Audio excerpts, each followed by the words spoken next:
specifically raised that you have merely done a facial amendment by saying established and deleting established and changing the definition of university.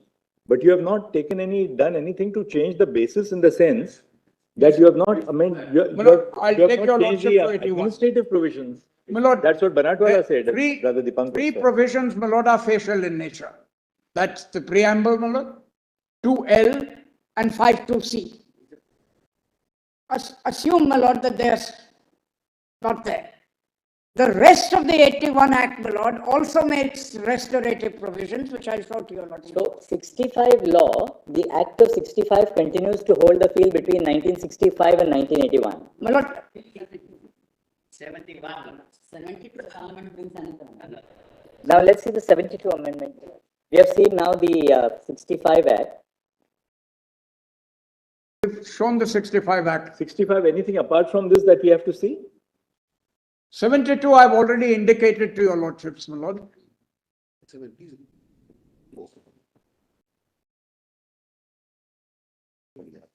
65, everything. My lord, just kindly come to PDF 107. That's the 72 amendment. Okay.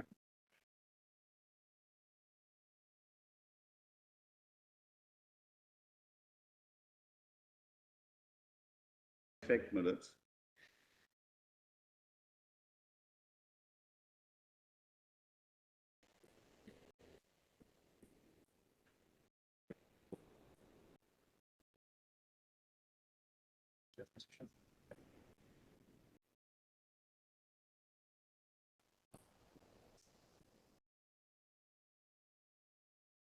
I think our arguments about the court. This is stem.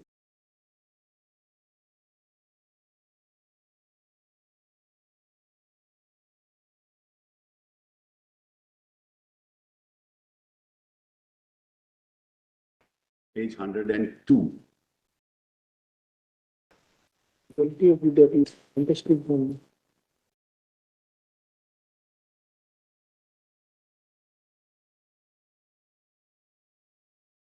Why?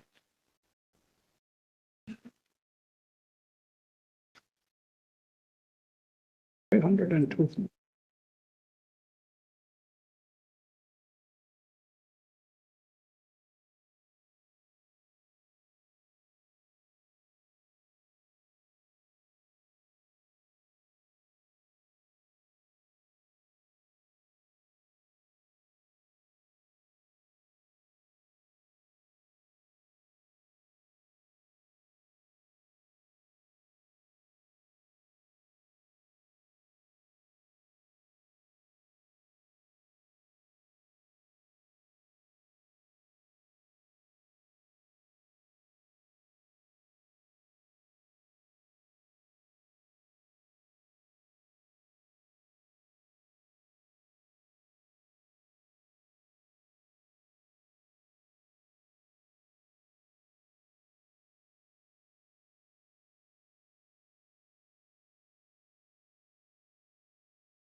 other 1965 Act, look at also the amendment to Statute 8 at page 102 of volume 4A. Correct. Kindly look at that. That's not in the chart of the Solicitor General. No, that's right. Let's see that. Statute 8. Section that H. The court shall consist of the following members: the Chancellor, the Pro-Chancellor, members of the Executive Council, key person, key Which page are you? Page 102. This is very important.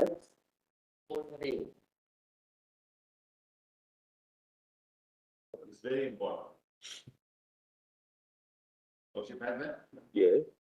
Says the court shall consist of the following members: Chancellor, ex officio, Pro-Chancellor, ex officio, members of the Executive Council, ex officio, 3 persons being heads of Department of Studies or principals of college of the university nominated by the visitor. Now, as your lordship knows, the visitor is the president. 2 persons being professors from departments of studies or colleges of the university nominated by the visitor. 2 persons from among teachers of the university, other than the professors nominated by the visitor. 3 representatives of parliament, 2 of them nominated by the Speaker of the House of the people from among the members thereof, and one to be nominated by the chairman of the council of states from among the members thereof, and 30 persons nominated by the visitor. So the whole basis for that was changed. Now kindly come, there's another element your lordships must look at. Yes, it's taken over. Now kindly look at whether they changed the executive council. Kindly look at page 103. That's for statute 15. Yeah. Now see 103 now. Statute 15, the Executive Council shall consist of the following: the Vice Chancellor, 7 persons nominated by the visitor, and 1 person nominated by the Chief Rector at his discretion. And all the members of the Executive Council, other than ex officio members, shall hold office for a term of 3 years. So the whole institution was taken over. Now, Pasha doesn't decide that. Because Pasha says, We're not established, so that's the end of the matter. that's what happened. But I'll address your lordships differently on this.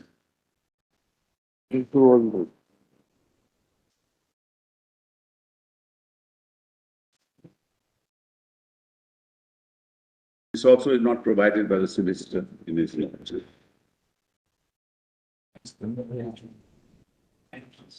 Then says, every person who was a member of the court shall, on the 20th of May 1965, cease to hold office. Yes. Taken over completely. That is at page 105.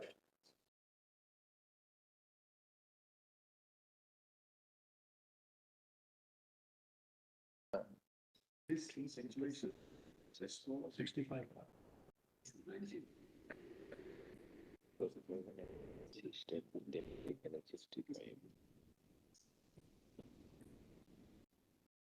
We have completed the 1965 Act. The position is partly restored in 72 and fully in 81. That's what happened. Sorry. Let's see the 72 Act now. My lord, 107 now.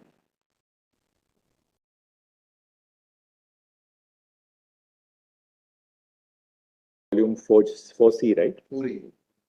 4A, page 70, page 107. Chalo dekhte hain.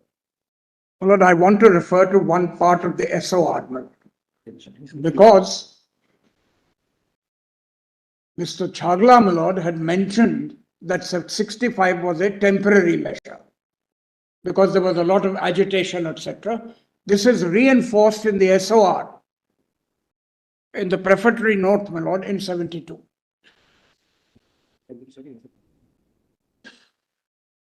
I'm on page 107 now.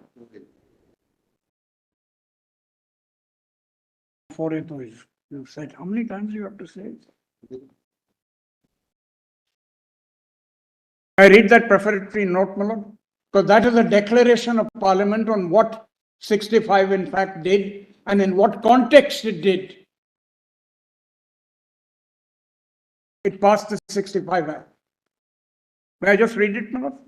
Yes. Now, my lord. Prefatory note, my lord, statement of objects and reasons.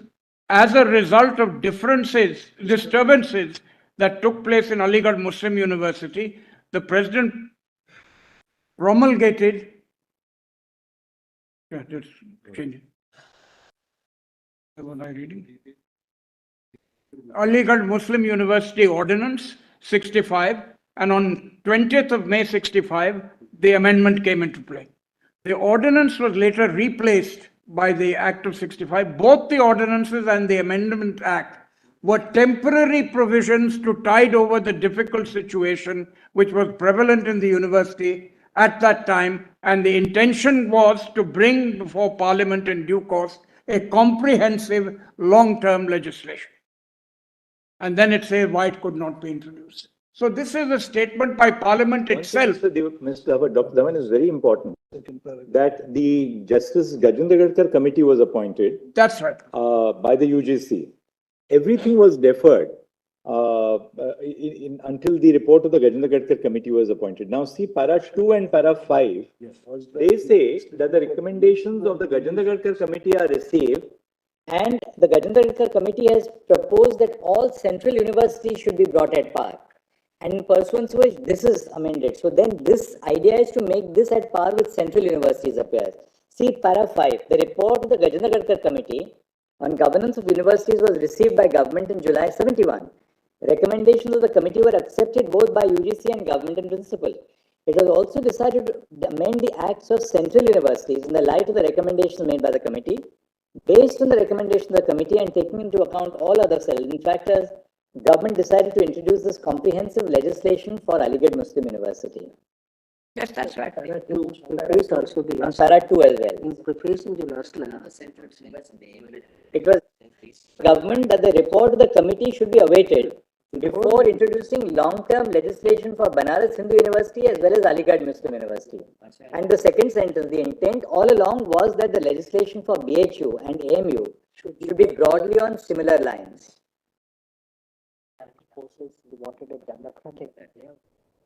But what happened, my lord, is Basha had come by that time.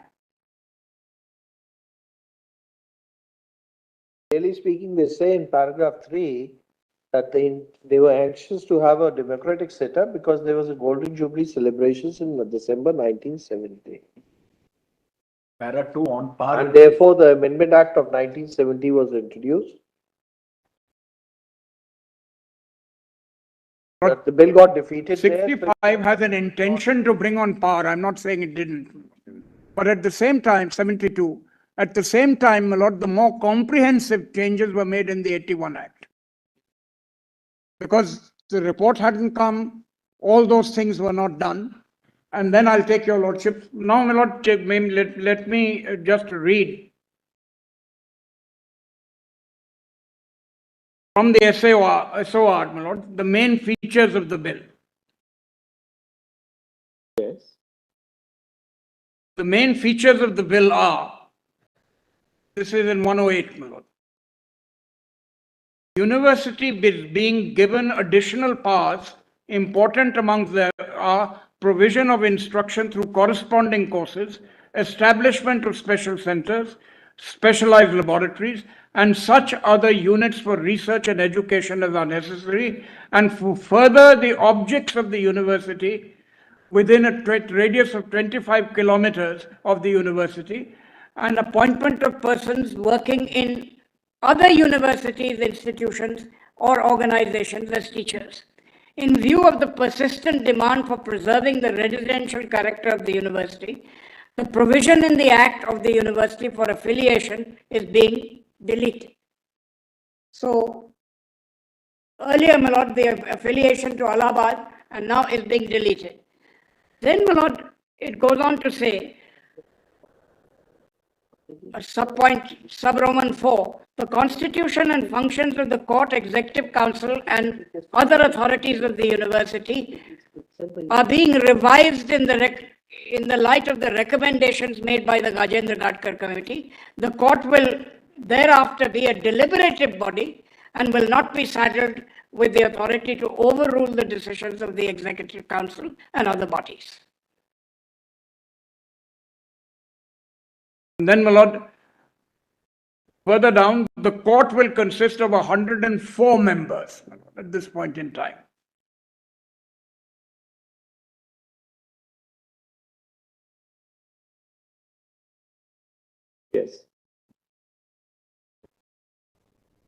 Just kindly come to 110, my lord. And clause 9 now. Amendment 4. Amendment 7. Section 4 of the amendment. Don't see it here. Just mark the bloody thing here. Section 4, Your Honor. Section 4, 7, clause 7, yeah. My lord, section 4, sub-Roman 7, my lord. For clause 9, the following clauses shall be substituted, namely to institute and maintain within a radius of 25 kilometers of the university mosque, hills, halls and residences, and to recognize places of residences for the students of the university within the said limits, and to withdraw such recognition according to any such place of residence. And then, my lord, clause 9, 9A, to establish within a radius of 25 kilometers of the university mosque such special centers, specialized laboratories for research and instruction in the opinion of the university necessary for furthering its objects. So those provisions, my lord, of 25 kilometers which are part of the functions, my lord, of the university and show continuity, my lord, they will remain.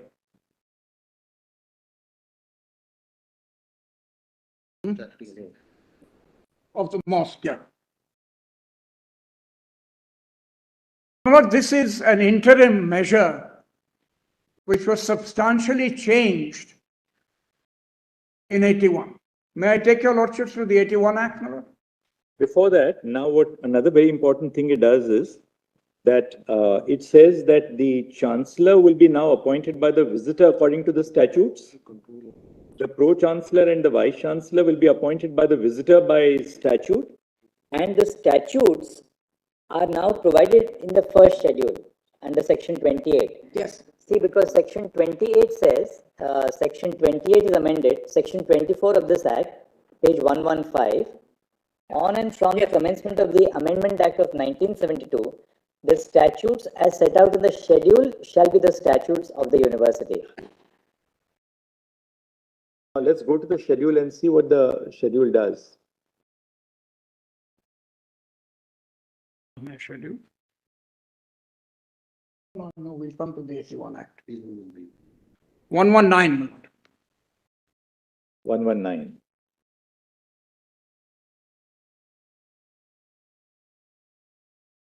See what this does. Look at the amended statutes, page 119. Yes, sir. Now the modalities for the appointment of the chancellor is that the chancellor shall be appointed by the visitor from a panel of not less than 3 persons recommended by the executive council. Yes, sir. Really, the appointment of the head is now vested in the visitor completely. It is, my lord. That part has not been changed. We will only see the changes now, my lord, in the 81 Act.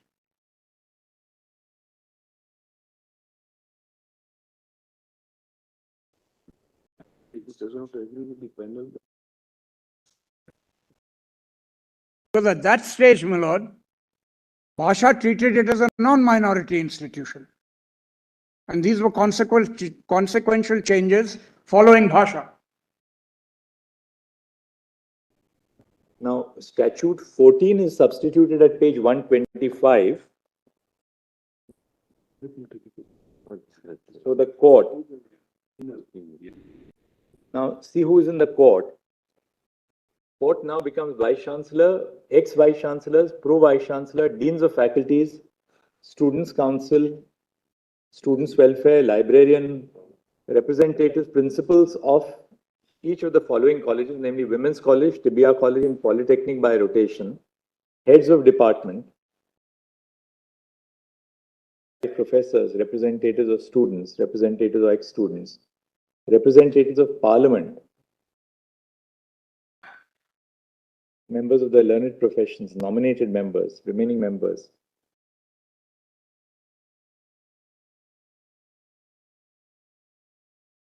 So would it be correct to say that, by the 1972 Act and the statutes which are substituted, the Muslim character of the institution as it existed in 1951 and following the 1965 Act, because 72 Act has never been in challenge. They've never been, that's true. And this now becomes completely a secular management, isn't it? See what happens to the Executive Council, for instance. My lord, we have to come to 81, my lord, to see those changes because they are the definitive ones. So we'll More democratic. because we will now have to see finally what did 81 do, what was restored under 81 and what was not restored under. Let me come to that. Yes. 148. 140.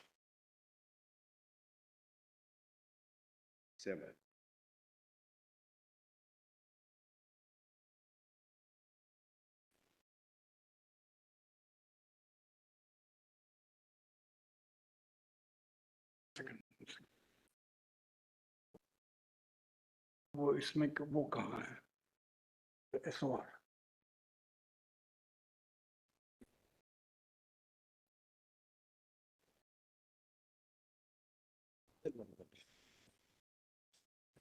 ठीक है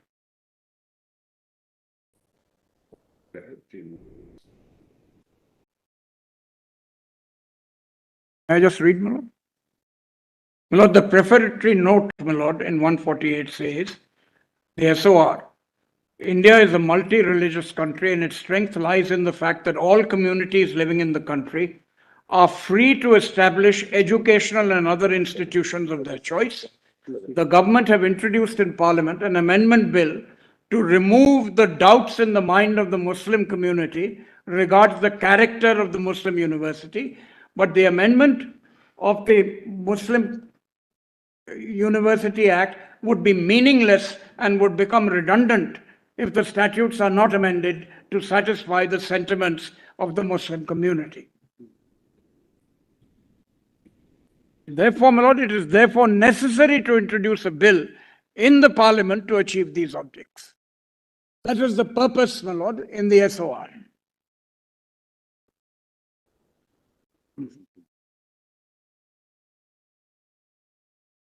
Now, my lord, subsection 2, my lord, says in the Aligarh Muslim University Act 1920, herein referred to as the Principal Act in the long title and in the preamble, the words establish and shall be omitted.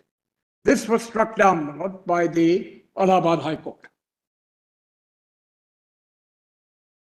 Then, my lord, if your lordships will come to section 3, that is L, my lord. University means the educational institution of their choice established by the Muslims of India, which originated as the Mohammedan Anglo-Oriental College, Aligarh, and which was subsequently incorporated as the Aligarh Muslim University. And this was struck down as well. Then, my lord, kindly see section 4, which amends 5. 5.1, my lord, to promote specially the educational and cultural advancement of the Muslims of India. Your lordship has seen that? That was also struck down. What was not struck down was that.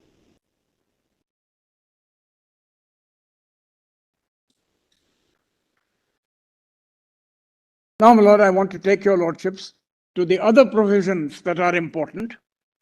Section 12, my lord, was not challenged. The court shall consist of the Chancellor, Pro-Chancellor, Vice-Chancellor, and Pro-Vice-Chancellor, if any, for the time being, and such persons as may be specified in the statutes. This is also a restoration, my lord, of the earlier provisions. Then, my lords, I need to, subsection 2. The court shall be the supreme governing body of the university and shall exercise all the powers of the university not otherwise provided by the Act, statutes, ordinances, and regulations, and it shall have the power to review the acts of the executive and academic councils, save where such councils have acted in accordance with the provisions. Then, my lord, the powers are given in subsection 3. I've got it here. Subject to the provisions of this act, the court shall exercise the following powers. These are the provisions, my lord, that empower the court once again to make statutes and to amend or repeal the same, to consider ordinances, to consider and pass resolutions of the annual report, annual accounts, and the financial estimates, to elect such persons to serve on the authorities of the university, and to appoint such officers as may be prescribed by the Act. And then, my lord, E, to exercise such powers and perform such duties as may be confirmed or imposed by it by the Act or the statutes.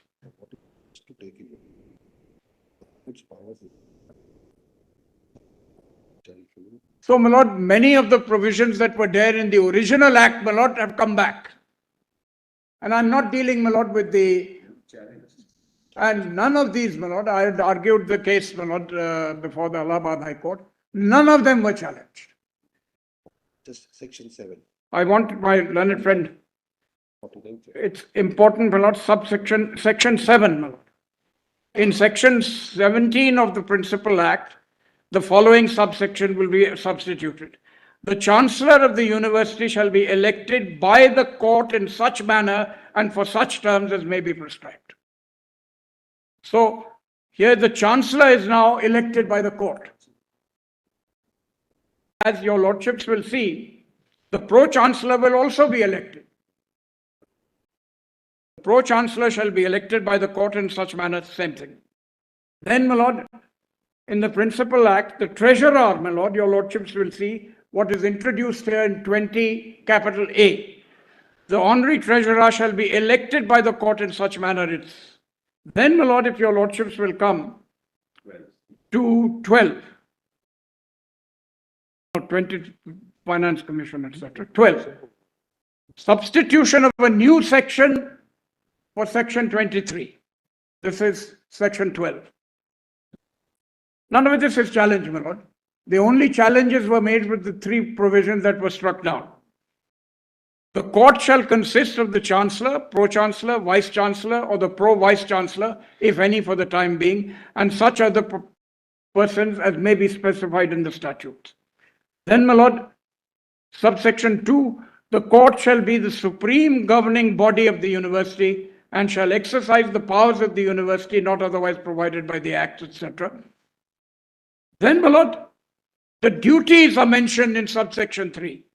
Subject to the provisions of this Act, the court shall exercise the following powers and perform the following duties. This is the court again to make statutes, to amend or repeal the same, to consider ordinances, to consider and pass resolutions on the annual report, to elect such persons to serve on the authorities as may be prescribed.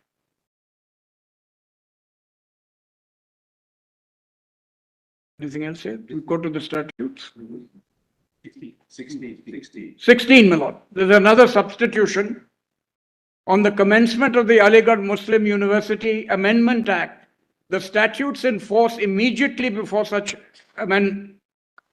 commencement as amended by the Act shall be statutes of the university. And then, my lord, after the commencement of the AMU Act 1981, the court may, notwithstanding anything contained in subsection 1, make new or additional statutes or may amend or repeal the statutes referred to in subsection 1 in the manner provided. Now, my lord, come to section 3, subsection 3. The Executive Council may propose to the court the draft of any statute for its consideration, and such draft shall be considered by the court at its next meeting, provided the Executive Council shall not propose the draft of any statute or the amendment affecting the status, powers, or constitution of any authority, until such authority has been given an opportunity to express those unnatural justice provisions.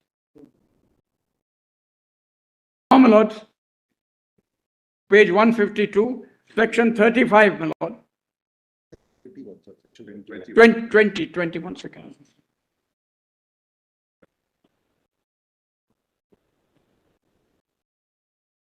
20 is not important. 21.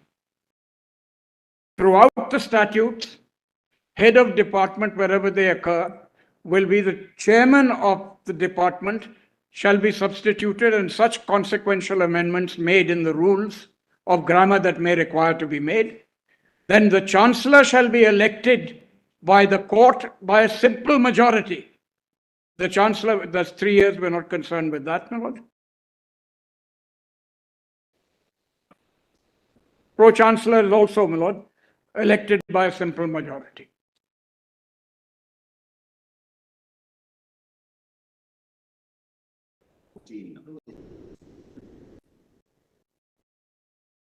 The proviso removing the Muslim character, my lords, that is not restored. That's not restored. May I complete? I'm racing against time. You didn't have that disadvantage.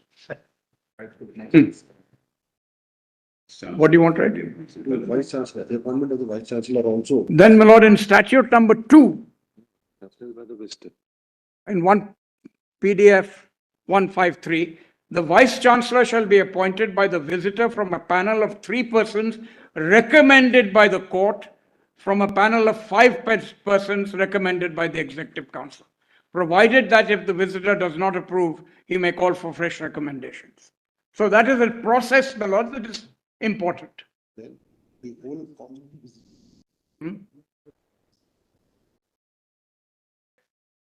Earlier it was visitor, now it's from the court to the visitor. composition the court has. Now, my lord, kindly come to the composition of the court in section 14, which had been deleted earlier. Chancellor, Pro-Chancellor, Vice-Chancellor, Pro-Vice-Chancellor, Honorary Treasurer, Treasurer, all ex-Vice-Chancellors, all Deans of faculties, Deans of Student Welfare, Librarian, Registrar, then 20 Chairmen of Departments. These are democratic, my lord, changes that take place to represent students. And then, my lord, your lordships will see on page 154, representatives of the All India Muslim Education Conference, 5 representatives, representatives of Parliament, representatives, my lord, of Muslim culture and learning. 25 representative ex-students to be elected by the Old Board Association, that's 20. Then, my lord, kindly come to 25. Where are we? 15 persons representing Muslim culture and learning to be elected by the court, of whom 10 shall be persons residing outside the state of Uttar Pradesh. Next, my lord, that is 26, sub-Roman 26, 6 persons representing Muslim colleges of Oriental learning in India to be elected by the court. Then, my lord, chairman of Waqf boards, my lord, and under to be elected by the court once again. persons representing Urdu language and literature to be elected by the court. Then, my lord, 29, sub-Roman, 5 persons of Muslim and cultural societies situated outside the state of Uttar Pradesh to be elected by the court. Muslim character. Can we, my lord, argue that the Muslim character is not mentioned here? Thrown out, that's what he said. And the argument, my lord, on the other side was that the Muslims have been thrown out. But he's challenged these provisions. No challenge. Therefore, my lord, the 3 that were struck down are separate. Now we are looking at the administration. And which have not. Look at is that in the court, look at the ex officio members. There is no requirement under the statute that they have to be professing the Muslim religion. So from clause 1 to clause 14 is agnostic to religion. Then, That's right. That's right. Then likewise, actually from clause 1 to clause Clause 1 to clause 20. 21, you get 10 representatives of donors. who have donated at least a sum of 10,000 rupees. Then again, 10 persons representing learned professions to be elected by the court. 28 is certainly representatives of the All India Muslim Conference, 5. Then Before 10 that, members Urdu, of my lord. parliament, 10 members of parliament. Again, there's no requirement of religion. So if you look at 23, 25, 26, 27, 28 and 29. Yes. These are the real Muslim representatives in That- the court. My lord, there had to be a democratization. I know of no university, and I've taught in many, my lord. You have to bring the students in, you have to bring the eminent professors in. There is no other way to do it. But can we say that now, as a matter of these amendments, de jure, that control is vested in the Muslim community by the court?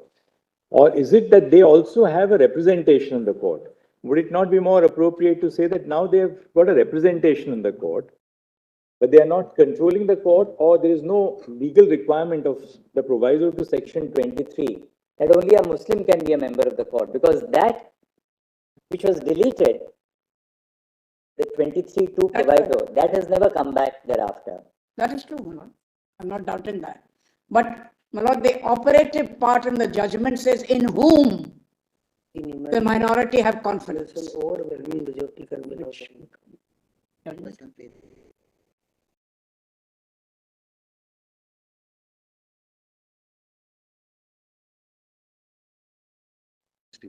My lord, we're not, what is the total strength of the court?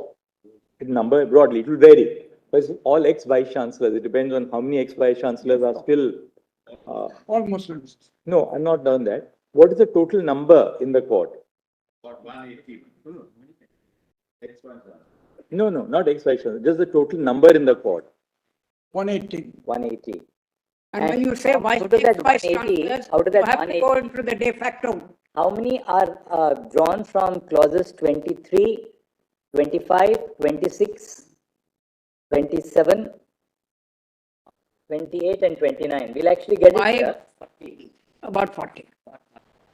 It will be But 5. we need, but my lord, when we say ex-vice chancellors, we need to add to that number. 32, 37, 40. 37. So that makes it 65. There are 25 old boys. There are 4 or 5 former. Distinction between who has to be necessarily a Muslim. They have to be. Even 20 part of From other religions. there are a lot of The constitutional issue is not a numerical issue, but I'll argue that. Nothing to do with the issue. We're going into numericals, which has nothing to do in the context of what is a minority institution. I come to that, but let my understand finish. So, my lord, we've more or less done with this. Done with the statute. Now, my lord, can I take your lordships to my written submission? Just a small.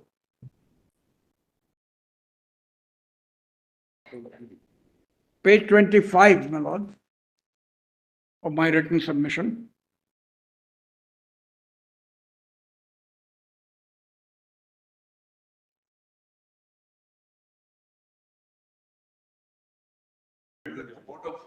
Volume 1F. Whether your lordship would like to see now, my lords, or later on, my lord? Relevant portion of that present committee. We can show it later on. No, you might as well tender it now, because, then they can also look at it at lunch if there's something of relevance in that, because you will not get any opportunity now after they've responded. Only the relevant pages, which you've taken out, and otherwise the whole office will be. There are so many reports in our favor with this So vote. this 72 Act which talked about that report. There's a charity committee's report in 1961, which is entirely in our favor. Minority Commission report is in our favor. Since you all were referring. Ajay Carter is in our favor. So all that, but ultimately, it is a constitutional issue. It's not a numerical issue. No, the idea was to make it, to treat it as a central university. Let me just in a minute tell your lordships what the constitution committee. What is this? Did I establish this university is one? If I establish, I have the right to administer. I have the right to establish, and the right to administer. The test is not whether I'm administering or not. It says that We're going into something which is not relevant for the constitution at all. What has been handed over? And this has been held by 11 judges.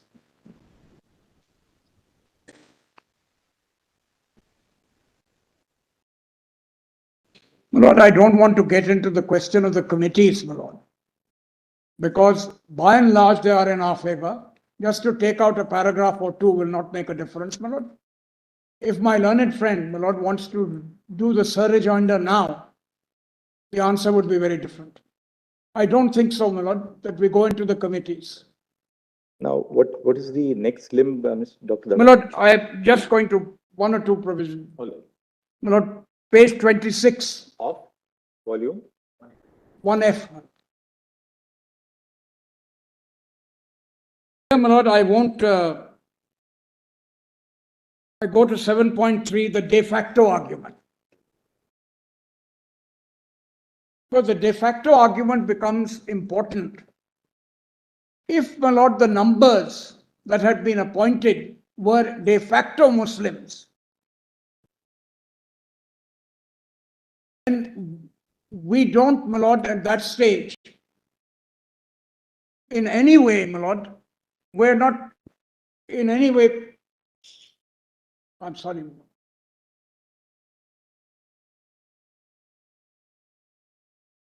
Yes. My Lord, I'll leave it there, my Lord.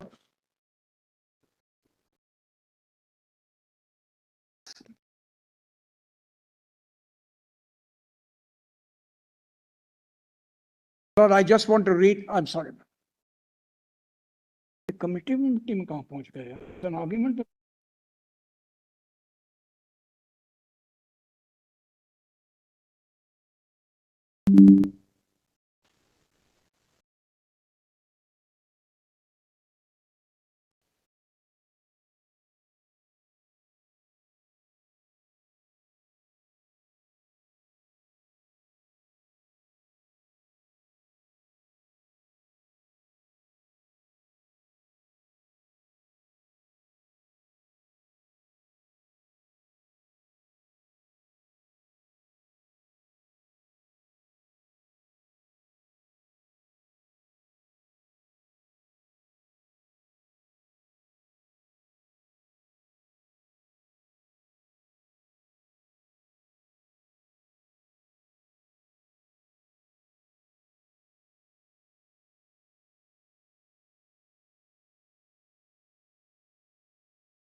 acceptable, but just do want.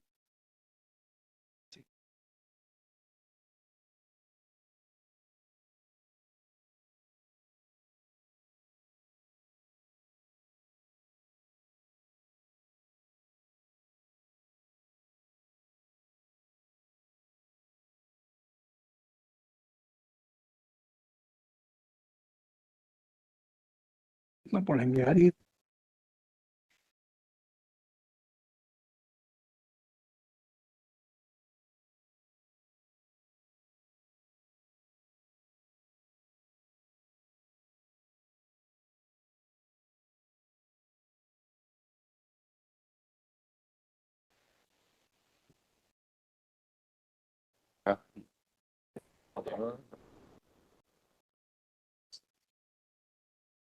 University. From 20 it is centralized.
which is worrying us, we may tell you now, so you have a little time over lunch, is that the 1981 amendment does not restore the position as it stood prior to 1951. In other words, the 81 amendment does it does a half-hearted job. I can understand if the 81 amendment had said, okay, we are going back to the original 1920 statute, confer complete minority character on this. It says, okay, established we are changing, university we are changing the definition.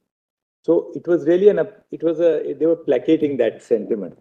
But when it actually came to the brass tacks, they didn't go back to the position prior to 1950. Well, in part. No. And what it did was it brought a Muslim voice into AMU's administration, as we see it in the court, for instance. They brought a Muslim voice into the institution. That's correct. But it still stopped short. Even Parliament, which it had power to do, it still stopped short of taking us back to the 1920 Act or the pre-1951. Take, for example, the foundation members. Some or the other, they waddle. Obviously, and they said, okay, we'll do a little bit of, we'll make a few concessions, but they never took us back to the pre-1951 Act. That's something which, to some extent, it couldn't have gone back. There were two elements, my lord. Firstly, the democratic elements of students, etc., were brought in. That is consistent with the fact that some democratic elements had to be brought in. We get a voice, my lord. Now, suppose, my lord, these were non-Muslims all across the back. They might be subject to challenge on the de facto argument. All right, we'll come back after lunch. I'll only take 5 minutes more, my lord. Certainly. And then I'll hand over to Mr. Certainly. Thank you. Thank you, Dr.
just take a few minutes. Yes, Doctor. Yes. My Lord, in response to your Lordship's question earlier, my Lord, your Lordship indicated that the 81 Act may be half-hearted. I have not two responses to that. The first is, my Lord, the numerical argument in the court.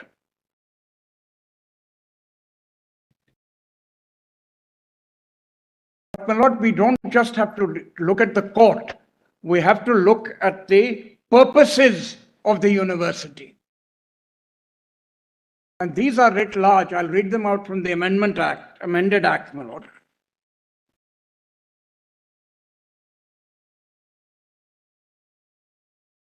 The purposes your lordships will find in the original act, it said to promote Oriental and Islamic studies and give instruction in Muslim theology and religion and to impart moral and physical training. Now, what was added, my Lord, in 72 was to promote the study of religion, civilization, and culture of India, and C, which is important, my Lord, which comes in 81, to promote specially the educational and culture and advancement of Muslims in India. So I'm making a distinction, my Lord, with the powers and composition of the court on the one hand, and the purposes of the statute read as a whole. And it is the purposes of the statute that will govern.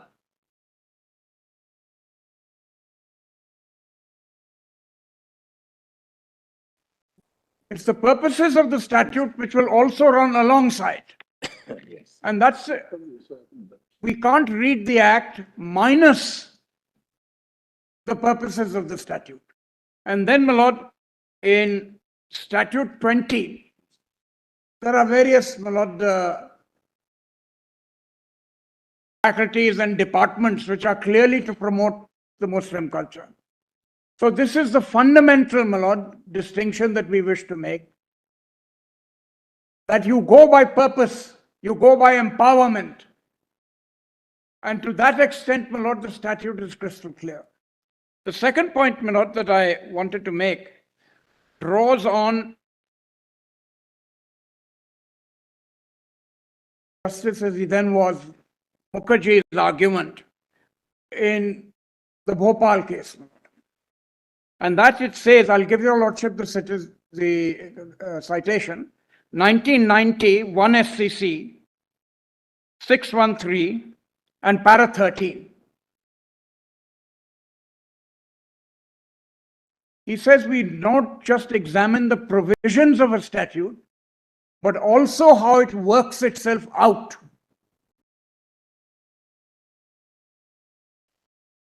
Now, the de facto de jure, my Lord, are not opposites. They are composites. Therefore, when we mention the de facto argument, it is how the act has worked itself out. And that is a consideration that your lordships will consider when your lordship examines how it works itself out. The rest, my Lord, Mr. Sibal will answer. Can I just take your lordships, my Lord, back to my submission? There are just 2 or 3 paragraphs, my Lord, that I have to read. That is 26 in volume 1A, 1F, yeah, right. 26. 7.3. Muslims have a de facto administrative control over AMU since its founding in 104 years. All members of the first council first court were Muslims. Then all the members of the first executive council were Muslims. 8 of the 12 members of the academic council were Muslims. Every chancellor to date has been a Muslim. 34 out of 37 vice chancellors. And then the vast majorities of the members of the court.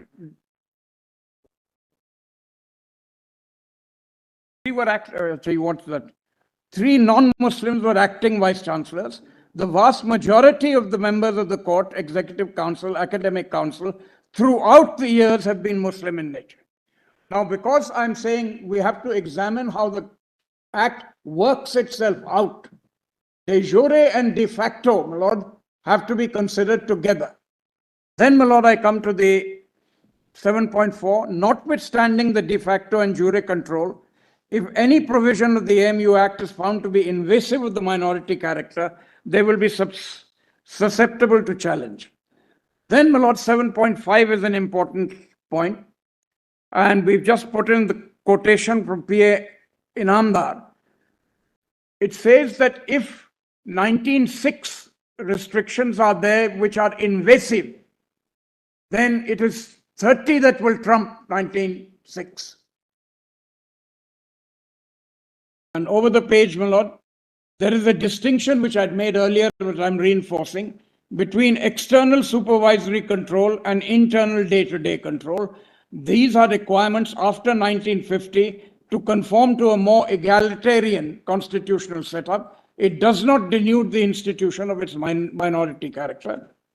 And then, my lord, apart from 67, well, to 81, AMU has always been a minority institution. And therefore, one of the questions was, why now? The answer to that question, my lord, is it's already been there throughout this particular period, except for this interim fate which I described in the phases. I don't want to say more than that. I must yield to Mr. Symbol. Lord, I call him my guru from time to time. Justice Thakur said, who is the guru and who is the shishya? We don't know. Let me end on that, my lord, by way of levity. Thank you, Dr. Yes, Mr. Symbol.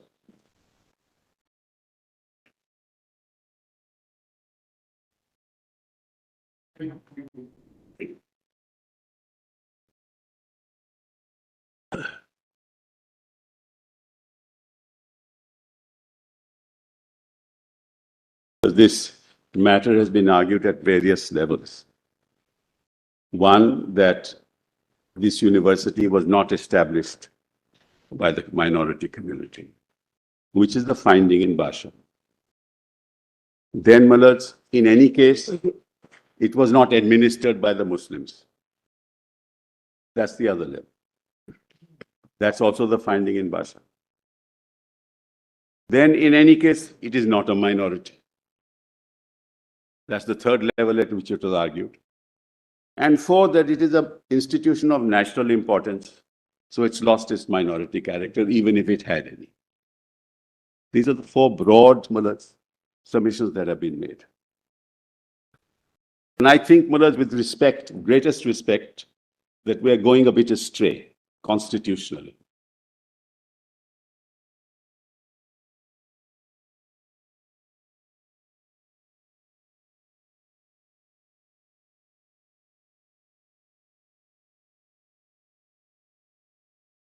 What does Article 30 say?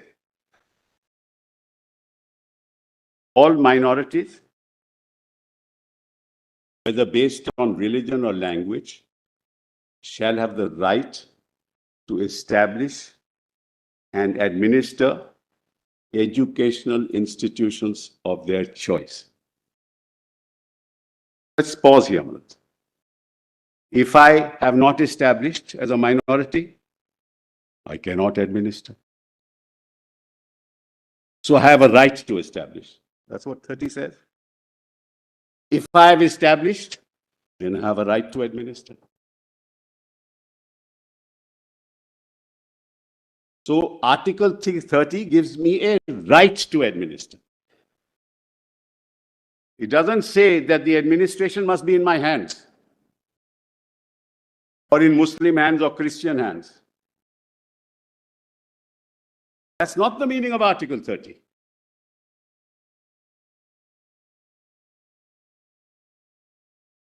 Administer of my choice, rise to administer of my choice. I have a choice, not you, not the government.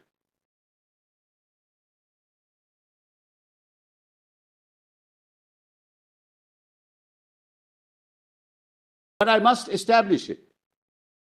Unless I establish it, that right doesn't accrue to me. And the right that accrues to me is the right to administer the institution as I please, of my choice. Well, let's take, for example, any minority institution in this country. I don't think any minority institution in this country is administered by minorities. You apply the wrong test, you'll get the wrong answer. Take St. Stephen's. How many teachers are minority? Not even 5%. Administration. How many are filled with Christians? Not more than 5%. Students. How many are Christians? I don't know now, Malaz. Used to be 9%, 14%. What's the relevance of that? This whole numerical argument is only irrelevant to Article 30.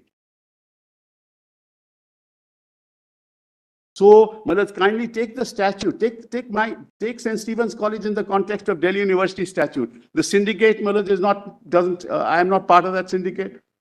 I'm not part of the executive council. I'm not part of the academic council. That means I'm not a minority institution. What tests are we applying? Never before in the history of this court have these tests ever been applied. That's why there are no judgments cited, Bharat.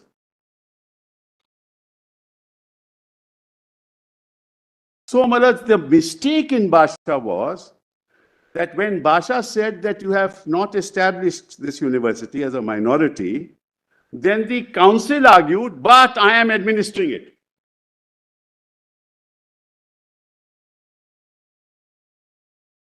And Basha said, you're not. That's not the test. So Governor General does this, Rector does this. Malaj, I want to ask myself a question. If I am enacted by an act of the Central Legislative Council, Malaj, will there not be a structure by which somebody has to see that I'm not maladministering? Our constitution today, I set up a minority institution, Malaj. When I'm setting up that institution, will the chancellor of the institution, which has nothing to do with the minority, not have the right to inspect? He'll have the right to inspect. He'll have emergency provisions. He may even have the right to take over. Administration doesn't mean maladministration. So let's start with the proposition that I have a right to administer. Your Lordship asked a very fundamental question, but the 81 Act is not a status quo ante. The Lordship is right, but I accept it. I accept it. I'm not a minority institution. I still am. That's my choice.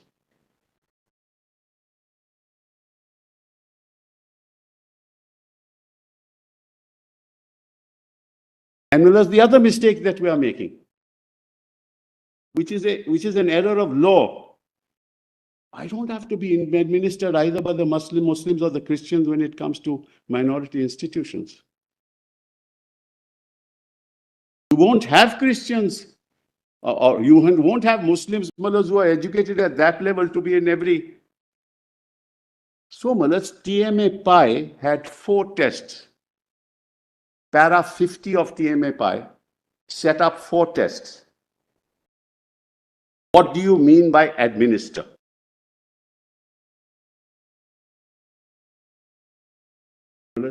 Just kindly come. I've done a rejoinder, Malaj. It's also part of the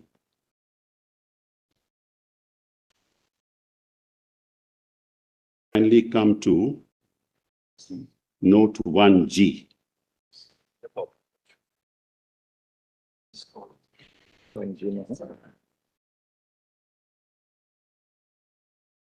Yes. Page 3 of note 1G.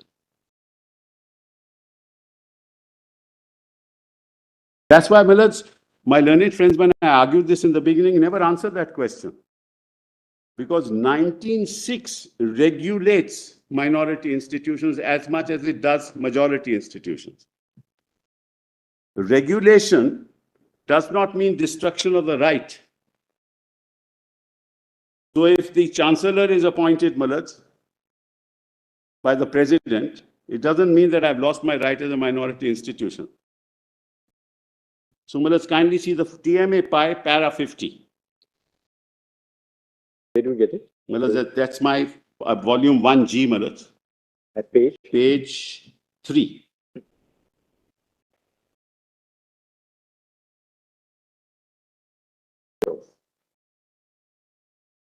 ambit of right to administer was set out as including the right to admit students subject to an objective and rational procedure of selection. No problem. That's the institution as the right. The minority, once I establish the institution as a minority institution, I have a right to admit students in accordance with procedure which is fair and transparent. Perfectly good. I'm doing that in Jamia, in AMU. 2, set up a reasonable fee structure. The institution is doing it. 3, to constitute a governing body. We have a governing body. It doesn't say governing body, we must have all Muslims, or governing body, we must have all Christians. Where is it said? Where is that test? 4, to appoint staff. Appoint staff. Nominals.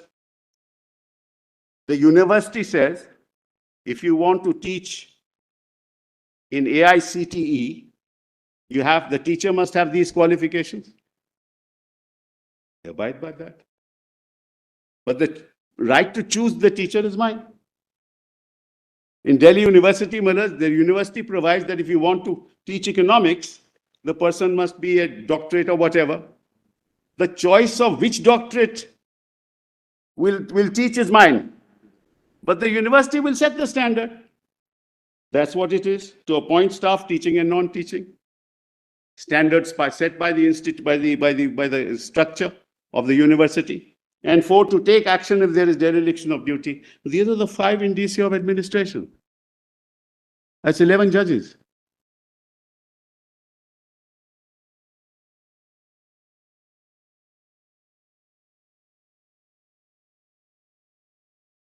Now test this in the context of what Basha said. Now kindly come to Basha for a minute.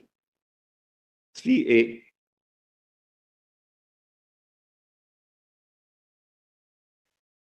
Yes.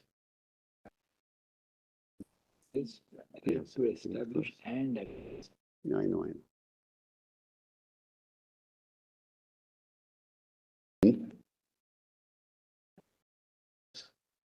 Page 16.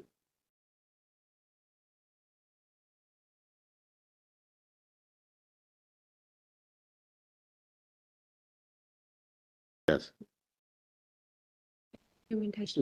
I'm sorry, page 16 of Basha at volume 3A, page 16. Animals pracetum GNH.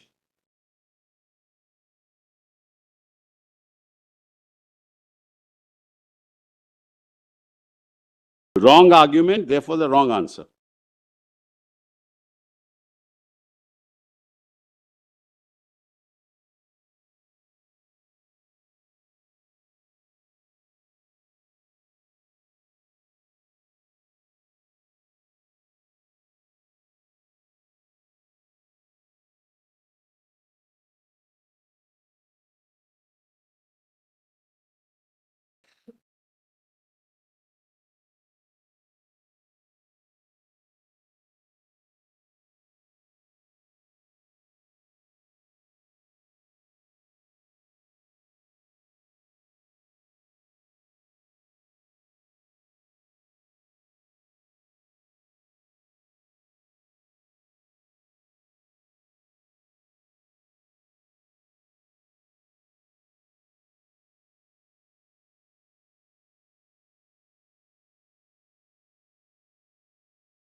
It's not a twin test. Am I administering? That's not the test. And we have all mirrors throughout these days, we've been arguing about, show me if you're administering. It's not required by 30. You'll never get that, Mullahs. That means there will be no minority institutions left in this country. Apply this to even to the institutions after 2005. All the provisions that are here in the 81 Act are all there in 2005. Inspection, emergency, a final approval, all that. I've got a chart, I'll show it to you. So what are we trying to do? Apply a test which will destroy the entire minority structure, Mullahs, of education in this country? They don't read. That's why, Mullahs, if your lordships remember, in the opening I said, and your lordships put it also, that your argument is that if I cede that right, that's my choice. To the extent that I cede it. If I feel somebody is interfering, I can challenge it. I can challenge it. I have a right to administer, not a duty that I must administer everything. No judgment of any court since Mullahs 1950 has held this.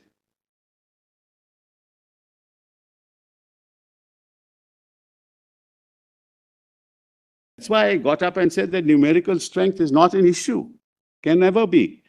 I am satisfied with this, Mullahs, and I will go numerically also. Out of the external members, Mullahs, I am 77 out of 104. But, I don't want to fall into that trap. That's why I choose not to challenge. I'm happy. So this is the fundamental constitutional issue that your lordships will have to decide, and consistent with judgments of this court. It's not a twin test. I have the right to establish, I have the right to administer, and of my choice. So, Mullahs, if I am within Delhi University, I am an affiliated college, I accept the discipline of the university. So what is the only choice I have in St. Stephen's? Some element of reservation. That's all, nothing more. And I appoint my own teachers, I dismiss my own staff, I take disciplinary action against him. I have an admissions policy, which now, Mullahs, I don't want to talk about it. That's pending in this court. I had an admissions policy where I could admit students, but with standards. Your lordship knows in private institutions also, those standards had to be applied. You can admit. The Christian Medical College, Mullahs, your lordship knows, they used to hold their own tests at one time. And they had their own standards. The court said, no, when you come to medical seats, you should go by NEET. Fine. That doesn't mean it's not a minority institution. Mr. Subbal, one clarification. Yeah. Just please see one head note above paragraph 48 in TMFI and just clarify, para 50 applies to minority government aided. Yes, I'm on government aided. Just clarify that part. Yes, I'm government aided. No, you are government aided, but see the head note above para 48. Private, unaided, non-minority educational institutions. That is the head. That applies also to government aided. That also applies to government. It makes no difference. What page is it? It's all right, non-minority. Same principle applies. Same principle. We are talking about administration. Well, please appreciate. We're talking about administration, nothing to do with minority, non-minority. I said the test of administration. Whether the same test would apply It for a will have minority. to, it will have to, under 30, it will have to, Mullahs. Your lordship have never said otherwise. Somewhere provided as to what would be the test for minority. Because this is specifically dealing with private, unaided, non-minority. Because the argument was that we should not be subject to anything. I am, Mullahs, I am on, please appreciate. Let's test it on first principles. The meaning of administration can't change, Mullahs. Let's test it on first principles, Mullahs. Let's test it on first principles. What does administration mean? Whether it's minority or non-minority makes no difference.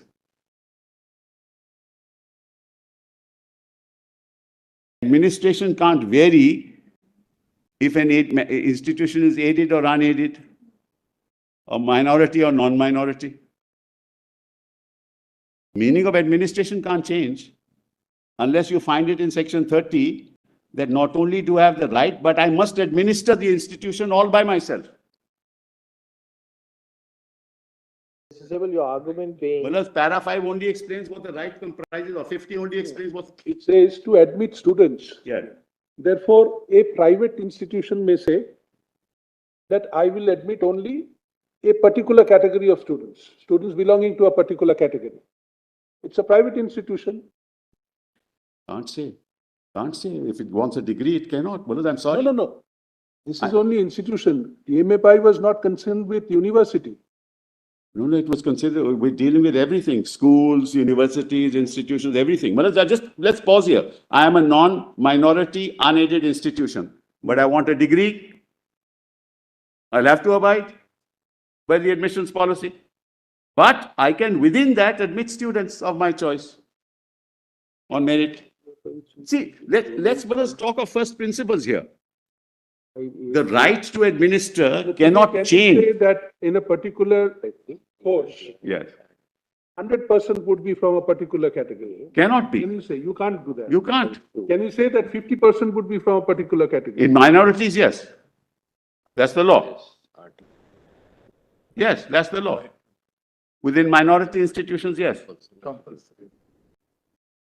And merit. We can't do away with merit. But that doesn't mean that I've lost my character or I have surrendered. Therefore, let's be clear on first principles here. No, because in 2004, for the first time, you sought to reserve 50% for the PG course. Prior to that, you did not. I tell you, Lordship, why? Because I'll come to that later. The area of maneuverability, as I was concerned, had been reduced from 50 to 25%. So therefore, I wanted. And it was struck down, according to me, maybe rightly, but that we're not on that. At the moment, Millers, we are discussing the fundamentals of Article 30. Where do you get this proposition that a minority institution for the Muslim community must be administered only by the Muslim community? Not in Article 30, not in any judgment of this court, not even in TMFI.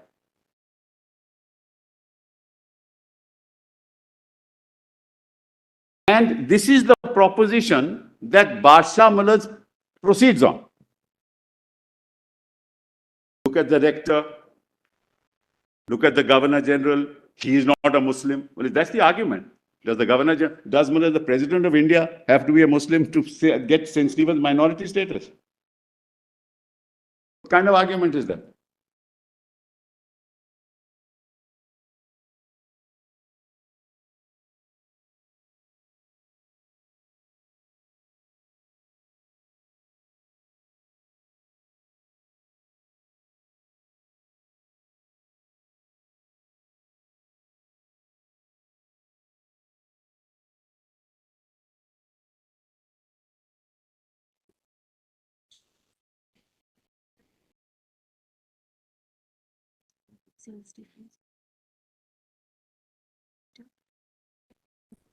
Establishment of the institution.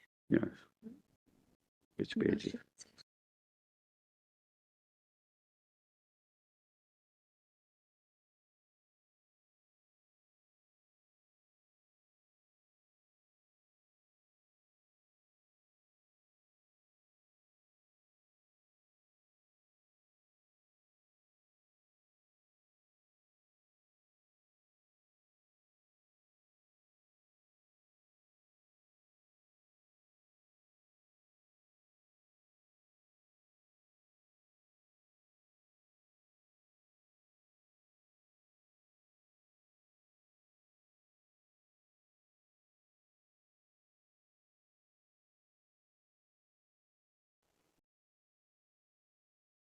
If this were the test, there will be no institution, Mullahs, which can never claim to be a minority institution in this country.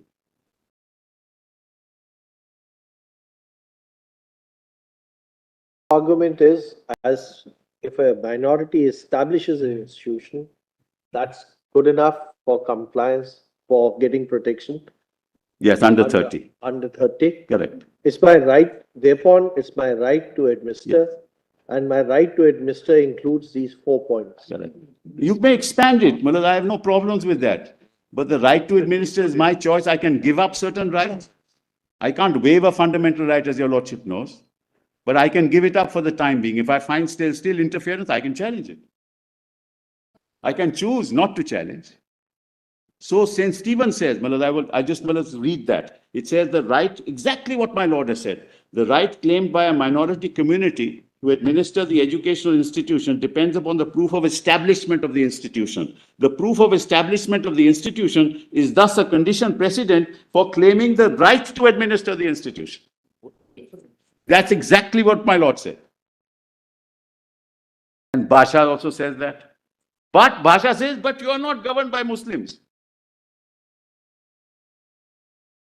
In fact, Basha should never have gone into this question. If Basha came to the conclusion that that this is not established by a Muslim minority, there was nothing to, it should have stopped there. Why it didn't stop? Because we made the argument, even if we are not established, we are administering the institution. It's a mistake on our part. It's for the first time, my learned friend is agreeing with me on this.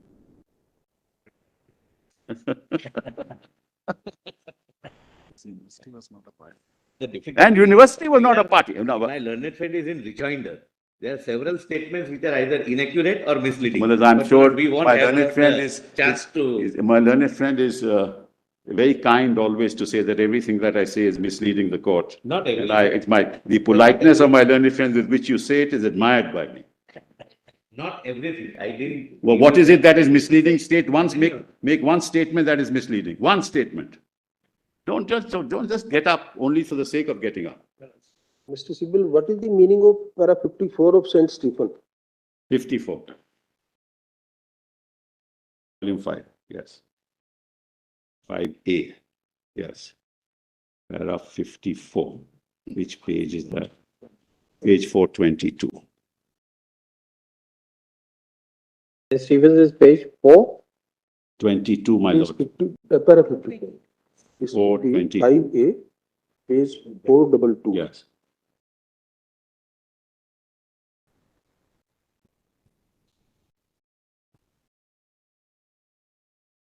That's exactly the point. Particularly the line, yes. This management must be free from control. Correct. Or the founder or their nominees can mold the institution as they think fit and in accordance with their ideas of how the interests of the community in general and the institution in particular must best be served. Entirely in agreement with what I'm saying?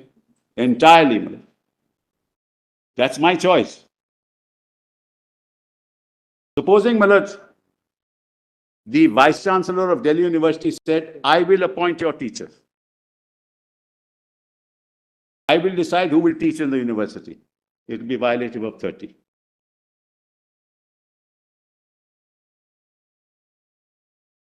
See, read the rest of the paragraphs. It's all in my favor, Malad. But the standard of education... Funds, as you like.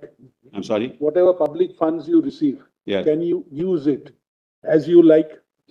No, Mullad's, I'm grant in aid. 90% Mullad's grant in aid is given to me. That's and TMA Pi says the fact that you're aided has nothing to do with the minority character of the institution.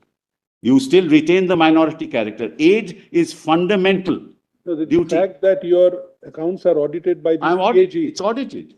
Does it not make any difference? No, because it must be audited. I am not absolved of the general principles of law applicable, Mulad. That's nothing to do with administration. Well, it's to prevent mismanagement, to prevent maladministration. That's why, Marat, it is to be audited. 1 second, hold on, sir, if you don't mind.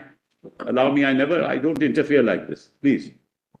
Allow me. That was not right, but I leave it. I'm sure. Please leave it at that. Please leave it. Yes. There are 36. They do have the number test. Again, do have the number test means what? 416. You'll find out what it means.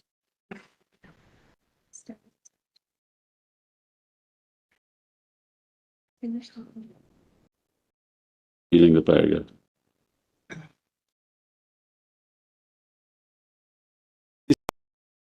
Okay, establishment of the institution, nothing to do with the administration. Again, you are misleading.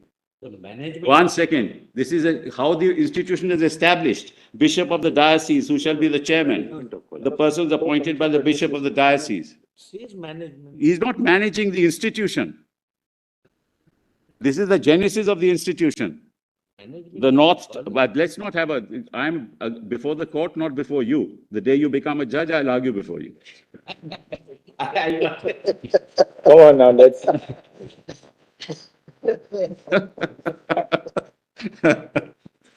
Anyway, let's not deviate from the issue. But that means 36 does help me. One second.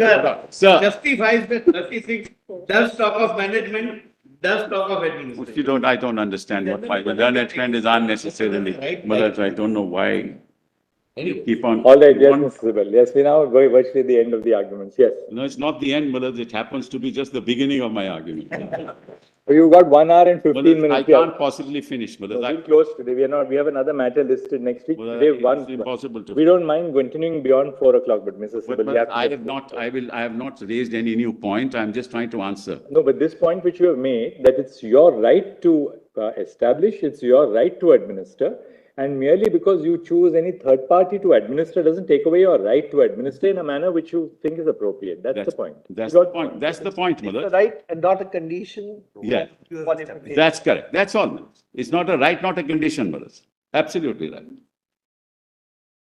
Not a directive, not a condition, not a directive. St. Stephen says so. So, Malad, having said that, Malad, now see what mistake Basha made. Okay. 16.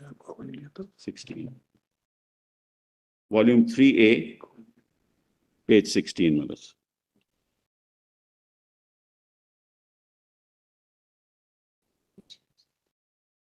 Okay. Page 16, placitum G and H, Malad. An argument has been raised, Malad. Might just have that. What's the time? Okay.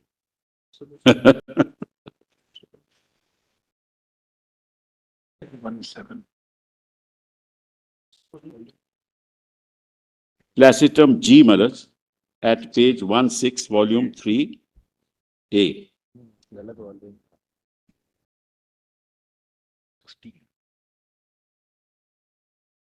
Plus TMA pi answers the question of aid. TMA pi answers the question of affiliation. None of these conditions, Malad, can take away from the character of the minority institution. So that, Malad, is already covered by 11, this judgment of 11 judges. But Malad, kindly see, if your lordships don't mind, Malad, placitum G, paragraph 3A, at page 16 of Malad, volume 3A. Basha, Malad, volume 3A, 16, between placitum G and H.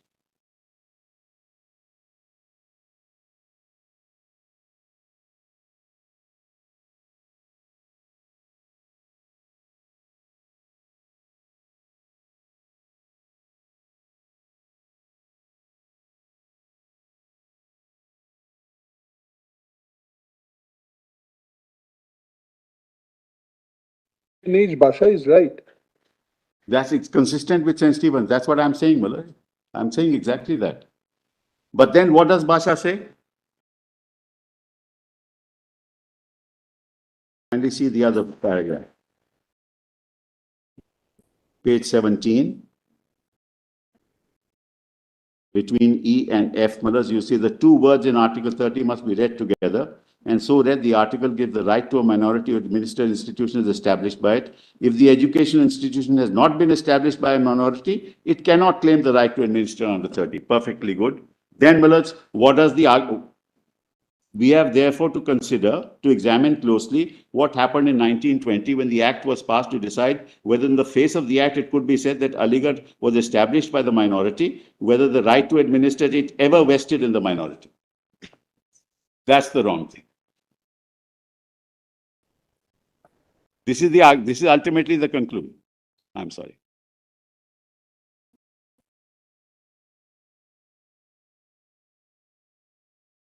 There was the other passage which says, no, that it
at page 22 in paragraph F, nor do we think that the provisions of the Act can bear out the contention that it was a Muslim minority which was administering the Aligarh University. Well, this is wholly irrelevant. That's not the test. The issue is not whether the Muslim minority were administering the university. Already, Malaz, the Basha said, if you've established it, you have a right to administer. But then why did you challenge the 1951 and 1965 amendments? I'm sorry? Why were you mean the sense? Why was the 1951 and 1965 amendments challenged in the first place? Because it took away my right to administer. Right. Therefore, that's exactly the point. So the 1951 and 1965 amendments were challenged. I did not challenge, but somebody challenged. Right. AMU didn't challenge. Yes. It was challenged on the ground that both these amendments took away the right to administer. Yes. How did it take away the right to administer? By creating institutions for the governance of the university in which people who are not of the faith or of the confidence of the founders would be brought in. That was the essence of the challenge. Otherwise, if your argument today is right, that once you have established, you are entitled to decide how to administer, then there was no reason to challenge the 51 and the 65 amendments. With respect, there is a reason, Malaz. The reason was they took over the entire control of the university. I was under Basha, not a minority institution. Therefore, I was not a minority institution under Basha. How did they take away the control of the university? They took away the control by, for instance, regulating. First, it said that the proviso to 23 was deleted. Secondly, the constitution of the court was altered. Correct. Then they brought in the concept of a visitor. They brought in a whole lot of other changes. Now, that was alleged to be, that was challenged on the ground that it takes away the right to administer. Correct. Now, if that be so, if 81 is not under challenge. No. Now, if 81 does not restore the position as it stood entirely prior to 1951, yes. Then the amendment which is not in challenge has not, though it purported to do that, it has not in fact restored the position prior to 1951. I agree, Malaz. I'm happy with 81. I have no problem with 81. That's exactly, but you can't be happy with 81. Why? 81 doesn't go far enough. No, it's far enough for me, Malaz. Please appreciate what I'm saying. It is far enough for me. I am 74 out of 104 in the external members. The court is restored. My voice is heard. The Old Boys Association are represented. But I'm happy with that. That is not because of the 81 amendment. It is about how the working has actually panned out. No, it's in the 81 amendment, Malaz. I'm sorry. 81, if you look at the 81 amendment, the constitution of the court, it doesn't give you 74 out of 100. It does. I'll show it to you. It does, Malaz. Point is, this is the mistake I am making, Malaz. I'm sorry. This is not the issue at all. As I said to you, on that ground, St. Stephen's is not a minority institution. But if you are right, yes, that once you establish, yes, then irrespective of whether you administer or not, it's your choice. You can leave administration to a third party. I didn't say that. Irrespective, once I establish it, if the government interferes in my right to administer, I can challenge it. That's all. Nothing more than that. If there are regulations which seek to destroy that right, I can challenge it. Well, that's the limited argument I'm making. I can even challenge some of the 81, but I'm happy with it because it continues. My character is maintained. I have no problems with it. What my Lord is putting to me is that I must demonstrate that I am administering as a Muslim the university. No. I was at that point in time in 1920. I don't have to go back to that position. Where does regulation end and infringement begin, Malaz? That's the question. That's my right. I have to decide that. That, Malaz, with respect, even the court may not decide. Where does regulation end and where does the infringement begin is something I have to decide, Malaz. The difficulty is when we started the arguments, you said we are not going to the question of or, we accepting or should be read as and.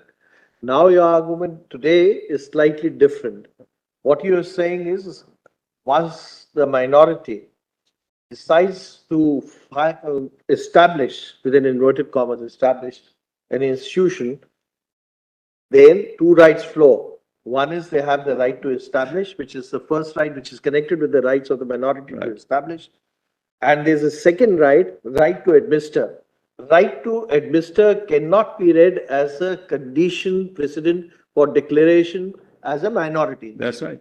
That's what It's the I've always maintained. consequence, not the condition. Yes, I've always maintained that. Mullah. Now you raise the argument in a very different way. No, Mullah, but I have always been saying this. And the other day I said to my Lord the Chief Justice, said, that means if you give up your right, you're happy with it. I said that, Mullah, I remember that. Because now you are arguing, and should not be read as or. It cannot be read as or, Mullah. And it's a right, Mullah. There's no question of or. Mullah, it is and. You have both the rights. Yes, I have both rights. I've always said that. I've never said or, Mullah. I've never contended or. It's a right to establish and a right to administer. Now, my right, when somebody infringes my right, whether it's the university or the government, I can challenge it. But to the extent I'm administering it, I feel that if this element of free play in the joints is good enough for me, I'm happy with it. So I'm not in any way saying, Mullah, see, 65 was challenged by somebody, Mullah, but the de facto continued. So in a sense, right from 1950 onwards, this has been an institution, Mullah, which has been actually serving the interests of the minority community, de jure and de facto.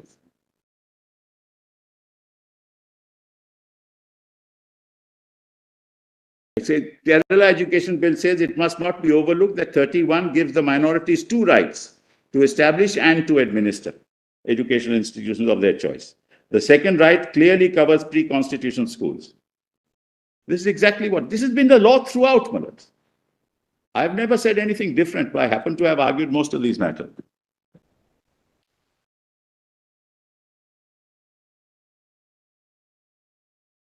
Otherwise, you'll be laying down a test, Mullah, as I said, no minority institution can ever claim to be a minority on this basis.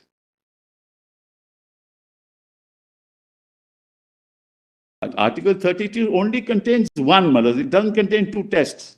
I'll have to show that I established the institution. And the Church of North India established, Mullah, St. Stephen's College.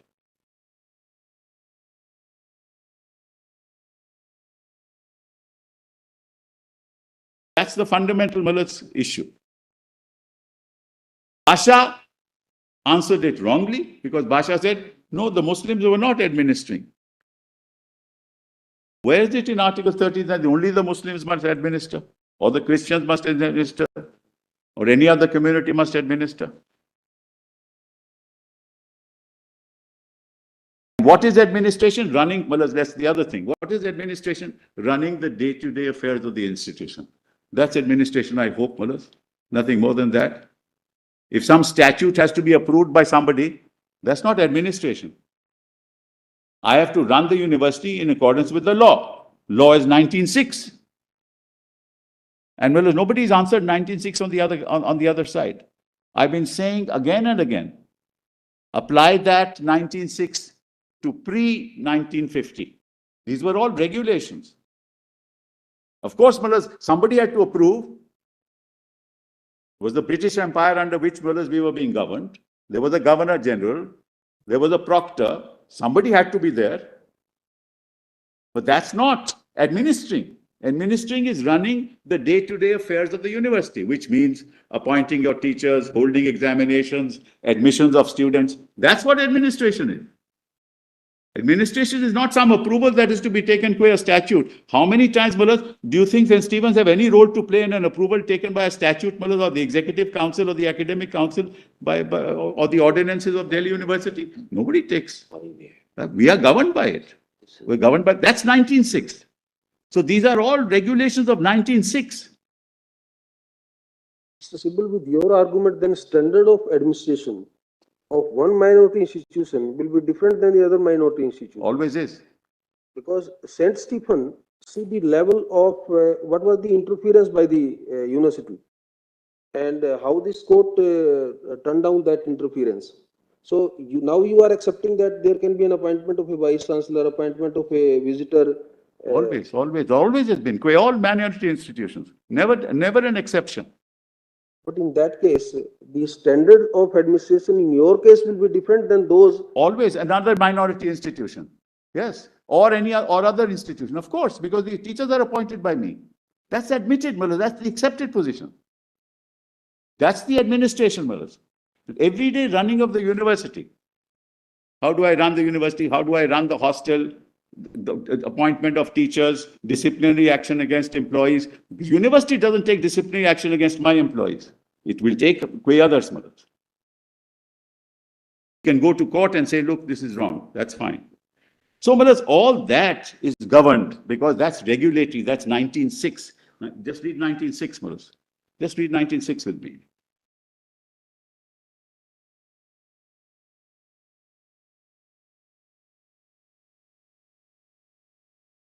Nothing in clause G of the said clause shall affect the operation. Sorry, this is 5. Because it's a, no, it's an occupation. Yeah. Nothing in G of the said clause shall affect the operation of any existing law insofar as it imposes or prevents the state from making any law imposing in the interest of the general public reasonable restrictions on the exercise of the right. That's all. Now, if I find any particular restriction to be unreasonable, I will challenge it. So all these are reasonable restrictions. If approval of the proctor is to be taken, is a reasonable restriction. If inspection is to be done, Mullahs, if there are any misgivings about the way it is functioning, that's a restriction. It's reasonable. That's exactly. Therefore, your lordships have said time and again, right to administration is not the right to maladminister. The moment there is maladministration, you lose your right under Article 30. And it's nobody's case that AMU is maladministered. I've been hearing from the other side, it's a great university. It's a university of great excellence. So obviously, I must be administering it okay. And it is. So with the greatest respect, Mullahs, please do not apply a test which may be constitutionally suspect. Please do not do that. And therefore, Mullahs, we are going wrong because Basha went on a wrong footing. Say that, look, it's not administered by Muslims, therefore, Basha need not have answered that at all because Basha ultimately says, because you're not established, you have no right to administer anyway. Then 1968 judgment said, took off on that basis. So, Mullahs, I've done with this. I've made my submissions. Then the second submission is that, sorry, Mullahs, one second.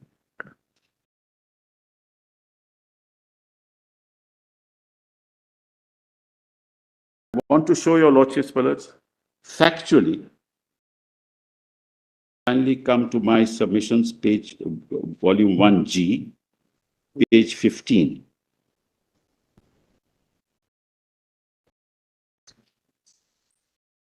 Yes, one second. No, 14, 15.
Selection, supervision, and interference.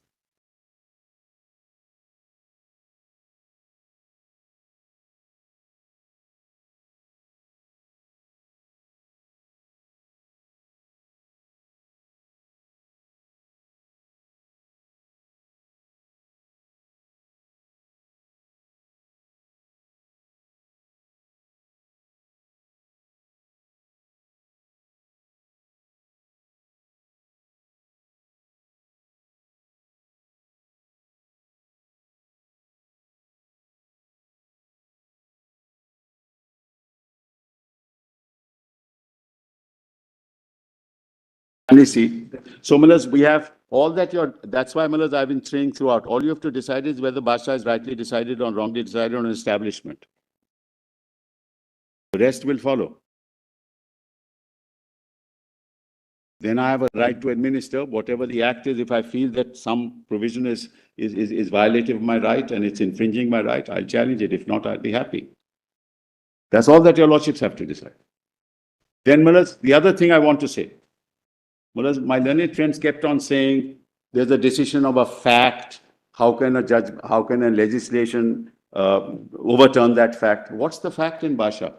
The only fact in Basha that is decided is that because you incorporated, you're not established by the minority. Or is there any other fact that is established? That's the only fact. That's all. That's the fact. The rest of it is interpretation of legal provisions. How is anybody overturning that fact? In fact, the 1981 Act, in fact, takes away the basis. And I tell you, Lordships, why. Now kindly come to 1G. So there is no other fact decided by Basha. He says, because the statute says you were incorporated and established, therefore you are not a minority institution. That is the only fact. Ignores everything else.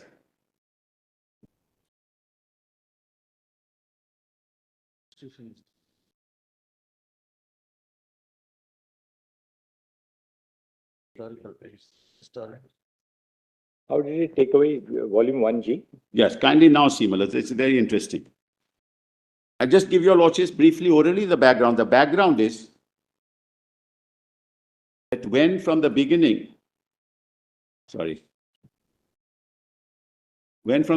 attempts were being made to set up, we set up the college, MEO college, and then ultimately, actually, originally we wanted to set up a university. But when the college was set up and talks were taking place of how this is to be done, we ourselves said that we want to establish a university and we'll allow supervision by the government, but we want to be independent. No interference by the government, otherwise we'll not go forward. And let us kindly have a look at page 15 of my note. Letter dated 14th June 1872 from Sir Syed to Eliot. I've given Miller the volumes, so therefore there's no need. Page Bringing 15? to his attention. Page 15, right? Page 15. Paragraph 18, small a.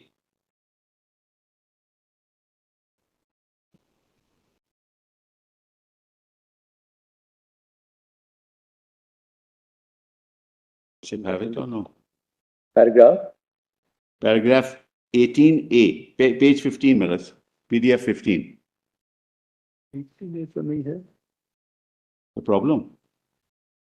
18 and then 19. There is no 18. Yeah, there's 18 and then 19 actually. There is no 18. 18 is 18A. hence AMU is able to demonstrate. Yeah, small a, Maras, small a. No. There's none. 18 starts with, hence AMU is able to No, demonstrate. I'm talking about my rejoinder submissions, which is volume 1G. 1G, yeah, we earn 1G. Huh?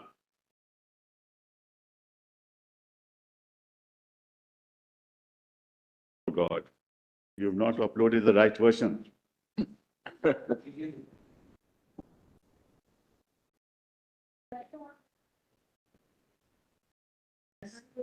Been uploaded. आपके पास ये hard copy है? Unbelievable. How can we waste time like this? Go to volume 3C. Separately, they can just on even hard copy, they can just put it on the visualizer and upload it for us. In the other version, is it this contention? I don't know whether they've uploaded the wrong version. What can I? This is very bad. I'm sorry. Hard copy ले लो उनसे. फिर visualizer पे. Normalers, we also don't work on hard copies. I'll read it, Maras. Let them email it. I'll just read it.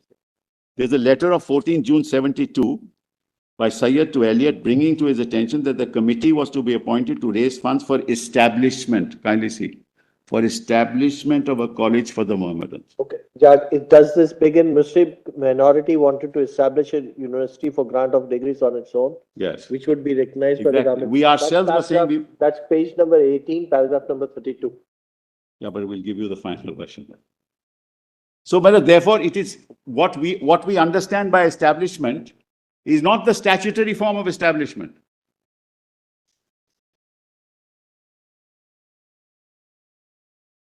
That's page 64, relevant page 65, volume 3C. I've given the citation.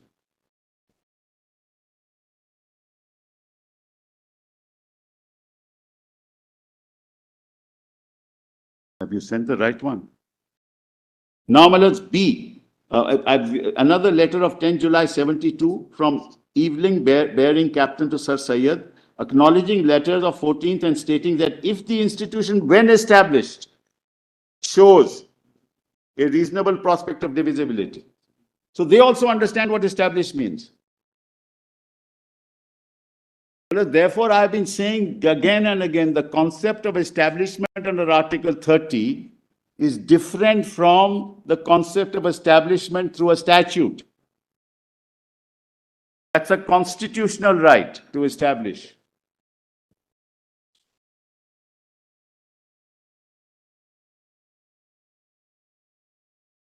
Even Sir Syed and the association and the minority never thought of establishment in the statutory sense.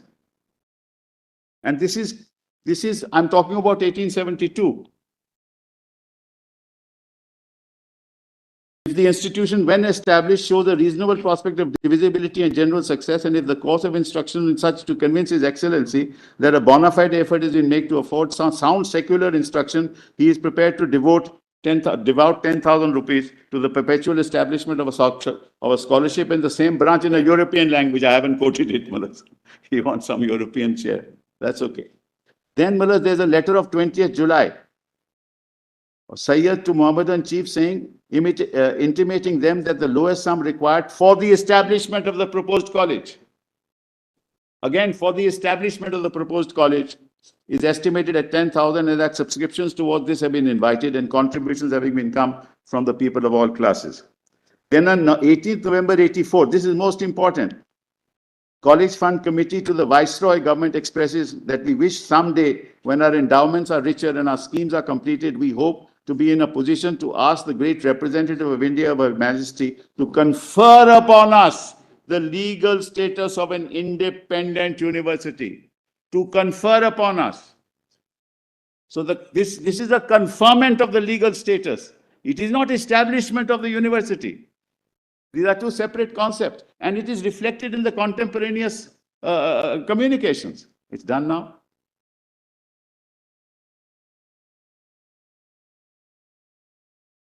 And we wanted an independent, and I will show to your lordships, and I'll just presently show.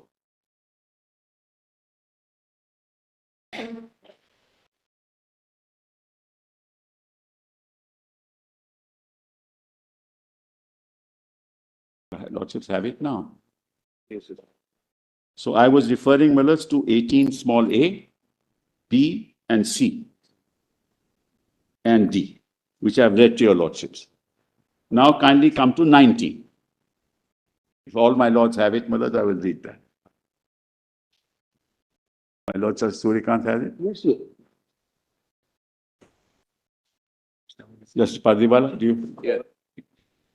I'm sorry. It's now on the screen also. It's also on the screen. Paragraph 19. Okay, now it's there. So 19, third, it is clear from the correspondence and other historical material that such a college was envisioned as free of governmental interference. As such, there is no surrender at any point of the right to establish the institution that they had been envisioning.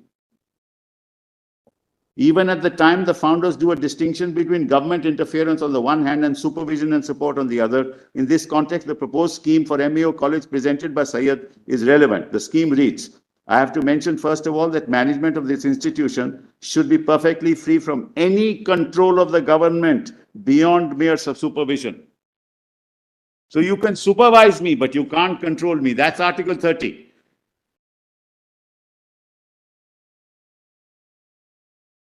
Following passage is crucial. The best educational institutions in Europe are either entirely or next to entirely free from any control of government of the country, and this in countries where rulers belong to the nation whose education is conducted. With how much greater force does this argument hold good in the case of India, where the government is almost wholly composed of persons belonging to a nation totally different from us in language and religion and mode of thought. By saying so, I simply mean to support my argument that it is next to impossible for the British government to understand fully our wants with respect to education or to superintend it in any perfect manner.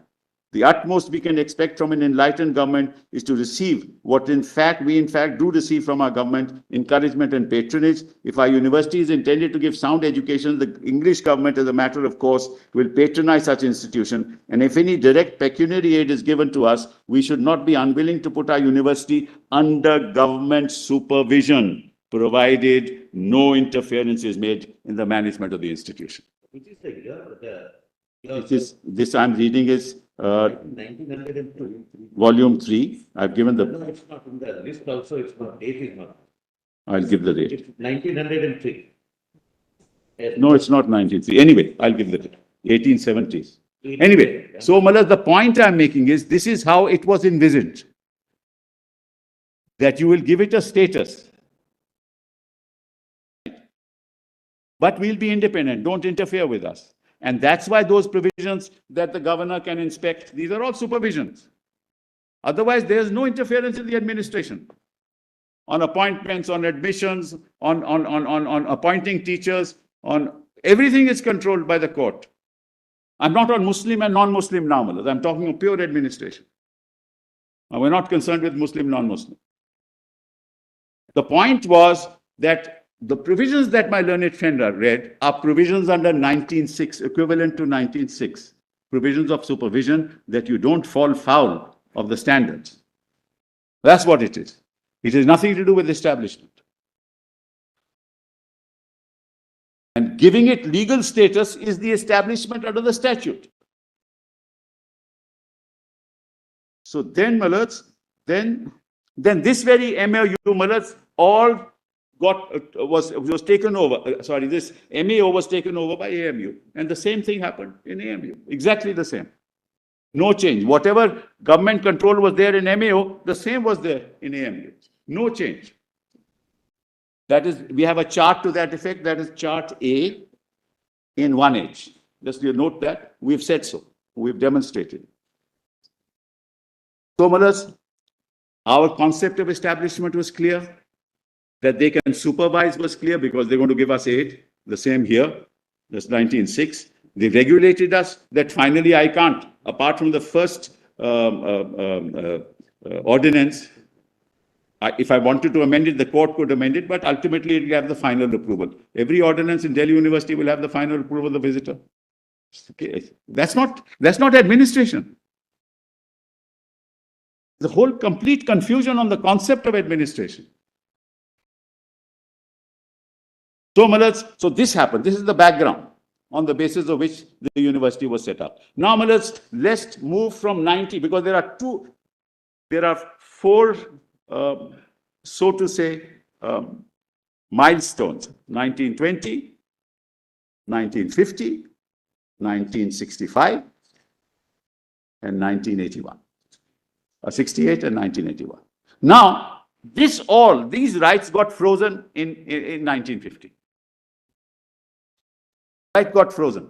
If you now come to the conclusion was Basha was wrong by taking that test of fact, namely because you were incorporated, therefore you were established, therefore you did not establish the university. If that's wrong, Mullahs, then in 1950, I was a minority university, and that was frozen.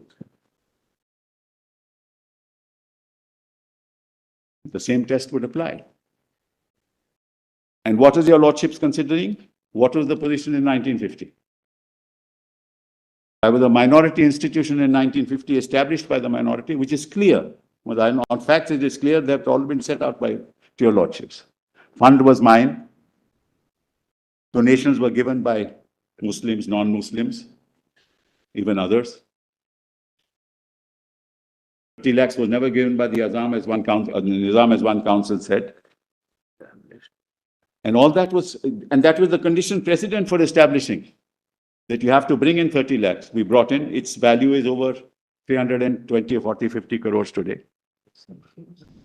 So, in what way did I not establish, other than the fact that I incorporated?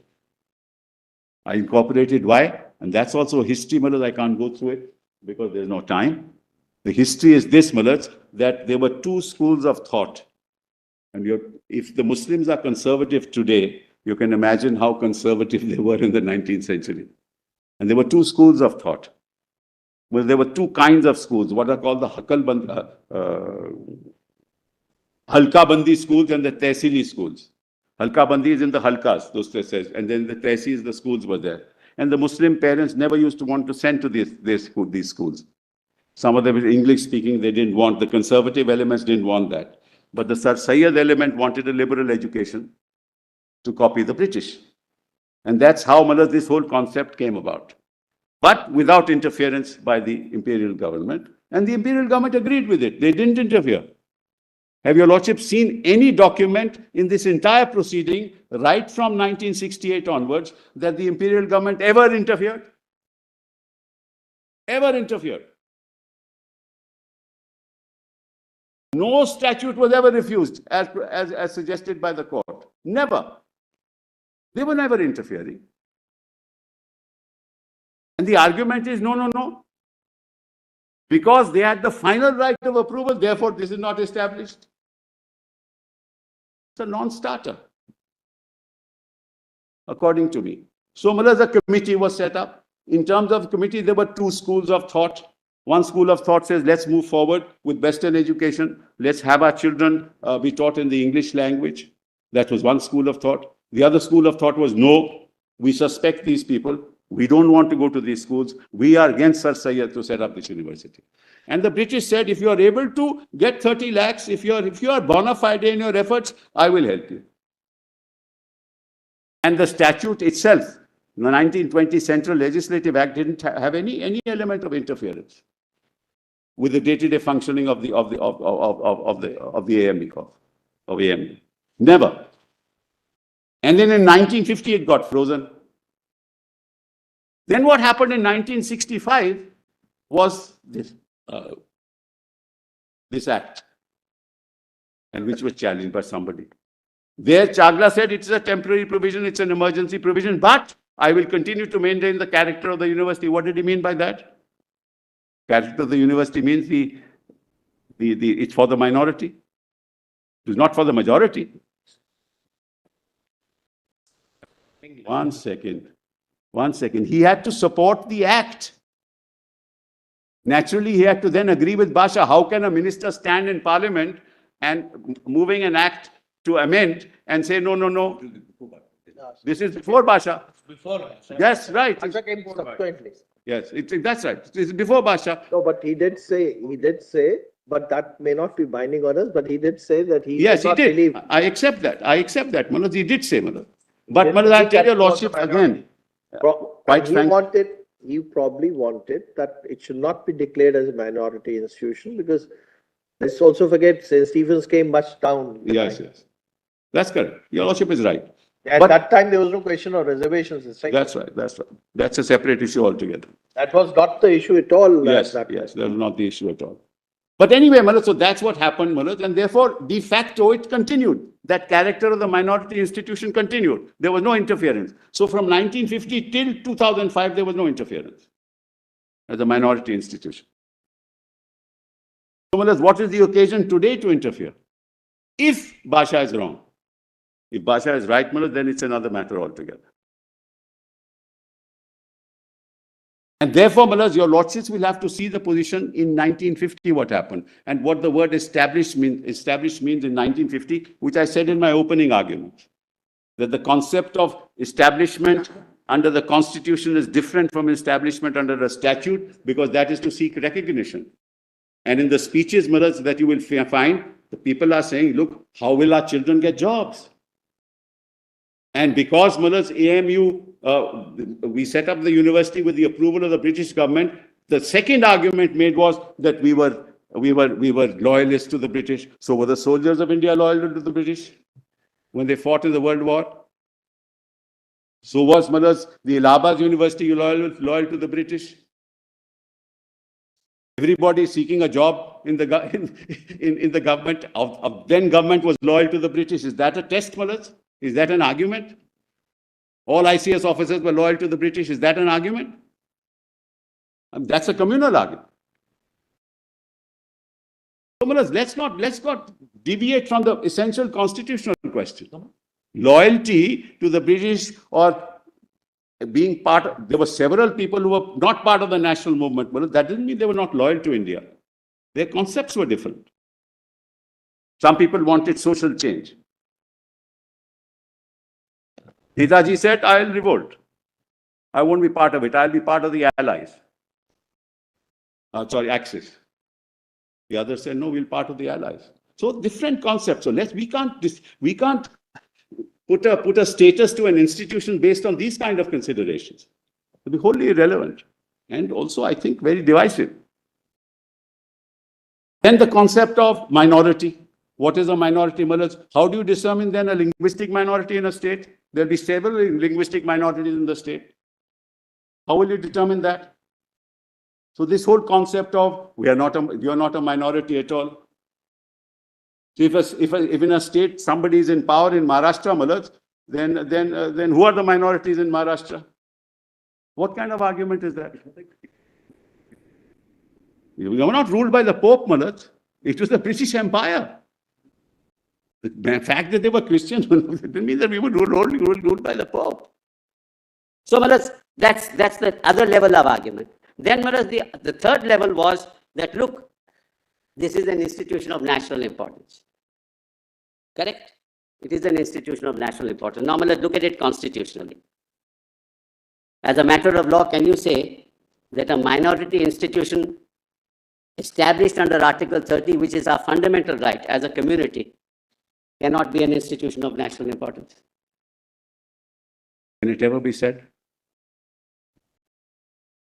In other words, a field of legislation where Parliament has the authority to make law will destroy my constitutional fundamental right. Can it ever be said?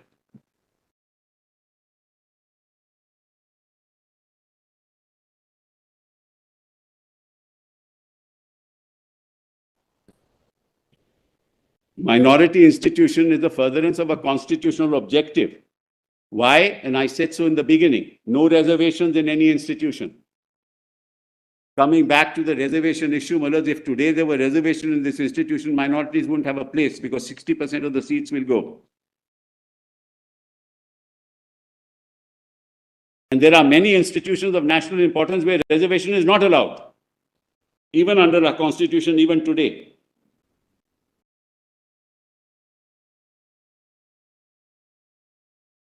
So that's, again, not an issue before your lordships. 1981, not an issue before your lordships. The only issue before your lordships is whether we establish this university or not.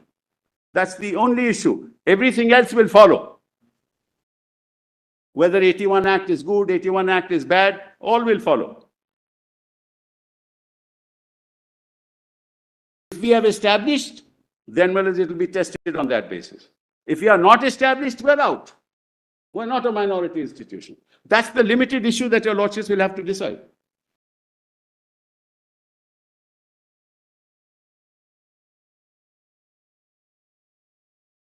And decided on the context of 26 January 1950.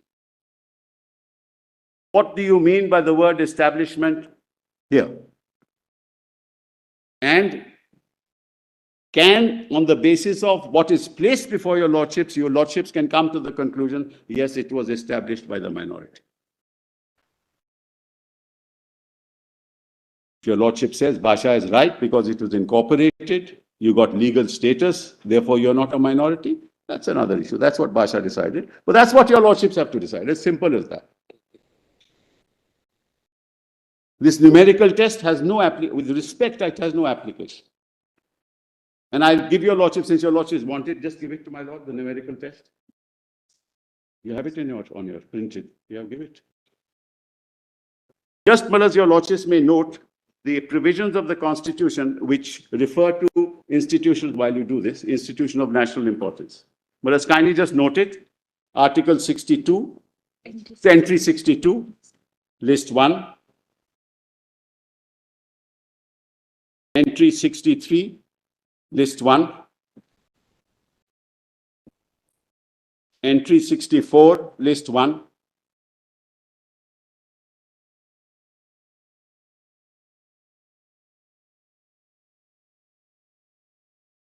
'67, list 1. Then entry 12, list 2, subject to Parliament. Entry 40, concurrent list. Like museums, of national importance, archaeological sites of national importance. Then Schedule 6, Section 3, capital A, small n, and Section 3, capital A, small b. These are various entries in which, the reference to institutions of national importance has been made. But these are only fields of legislation, These are not constitutional rights, which are given. Merely because you have the right to pass a law where a minority institution doesn't mean it's not a minority institution. Yes.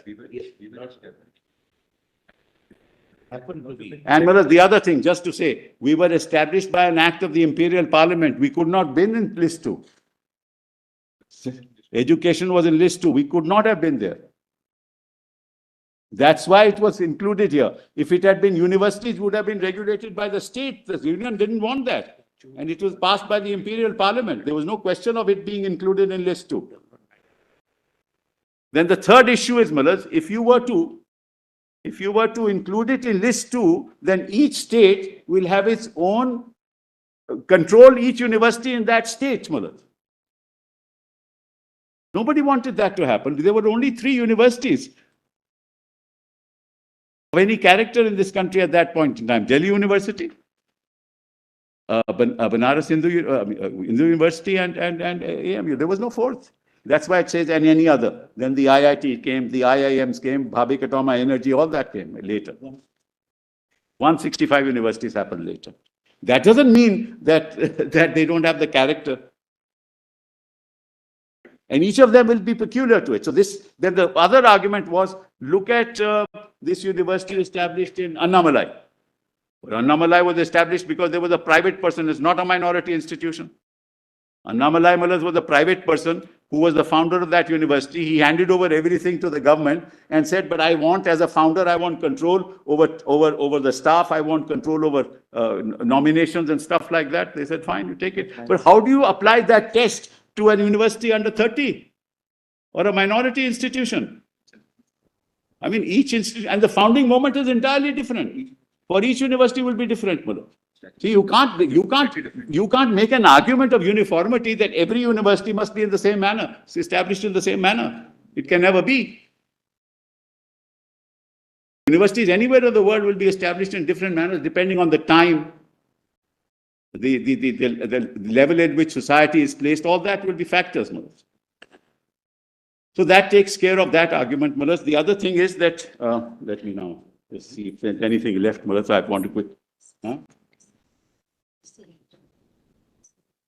There can be no surrender of a fundamental right. How can there be a surrender? Hold on. I can't waive it, I can't surrender it.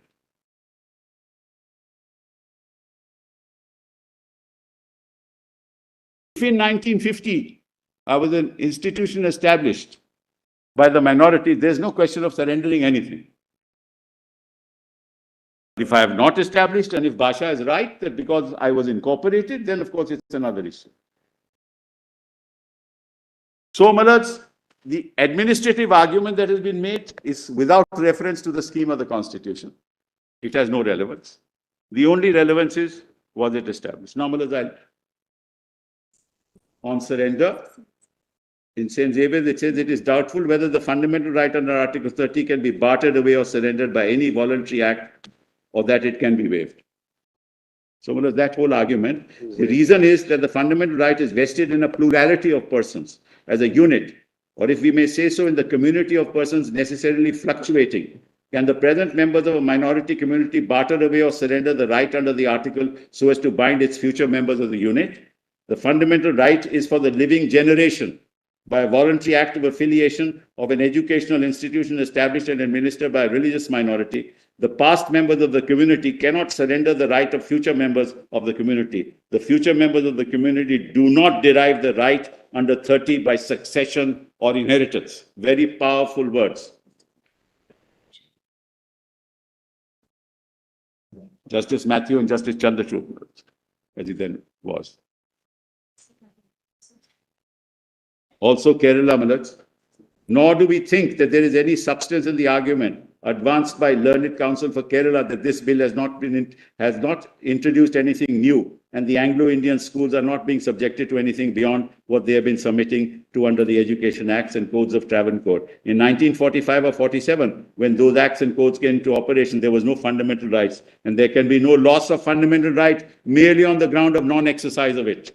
There is no case of estoppel here, assuming that there has been an estoppel against the Constitution. There can be no estoppel against the Constitution.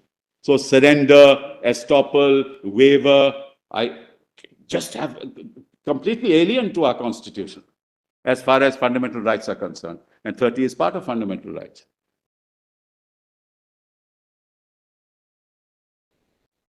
Yeah, like my learned friend talked about national character. That's nothing to do with the entry. Entry only says national importance. Now, Mullahs, the other, just so that, Mullahs, because I have no time now, I have 20 minutes. A lot of time. Actually, I'm happy your Lordship asked me to encapsulate it. I will be able to finish it. Now, Mullahs, I want to show you the present. I have a chart of the present universities established after 1950. My learned friend also made an argument. See, in the universities today that are established by the minority, there is a statement there that they are established under 30. But that statement could not have been there in 1920, Mullahs. It is the effect of Basha that statement comes. Because of Basha.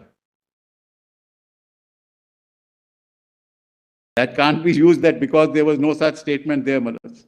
You'll have to see from the facts of the case as to whether we were the ones who actually who established the university with funds that we collected, with the vision that we had, with the intention of setting up a university, with the idea of helping our community. a loyalty to the British for the, according to me, the gentleman was loyal to his community, not loyal to the British. By thinking of trying to help his community, the loyalty that he was demonstrating was that to the community. Were the poor amongst the Muslims who had no access to education. And may I just tell your lordship asked a very good question. All these institutions of national importance, what is the national character of these institutions? We did some research, and we found a very interesting feature. That in IITs, which is page? Page 23. Page 33 of 1G of our note, very interesting. Such a committee, page 33, 1G, page 33. Yes. It's on the screen. Oh. One thing, huh? Yes. See, page 33. This 2006 figures, I think. Yes, I'm only talking about the 2000 figures. Whatever figures I have, I'm giving it. I'm just showing. That's the time when the reservation was made and which was challenged. That's the time when the reservation was made and it was challenged. IIMs, Your Lordship has that paragraph 62 at page 33. About 1 out of 3 Muslim applicants is selected in IIMs, which compares favorably with, in fact, a somewhat better than the success rate of other candidates. Despite a better success rate, Muslims constitute 1.3% students studying in all courses in IIM. 1.3%. This is the state today after independence. And whatever little the community has, you want to take that away also.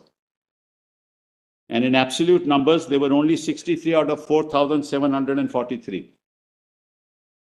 IITs. In the case of the IITs, out of 27,161 students enrolled in the different programs, there were only 894 Muslims. The share of Muslims in postgraduate courses is just about 4%, but it is even lower in undergraduate courses of 1.7%. 1.7%.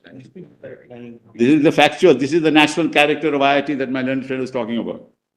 Only 1 out of 25 students enrolled in undergraduate courses and only 1 out of 50 students in postgraduate courses is a Muslim. The status of Muslims in PG courses is equally disappointing. Only about 1 out of 20 students is a Muslim. This is significantly below the share of OBCs 24%, SCs, STs 13%. So this is the state of affairs. So what do we have? We have one university, which is a university of excellence. And you want to say today that no, take it away. An argument is it is too good to be a minority.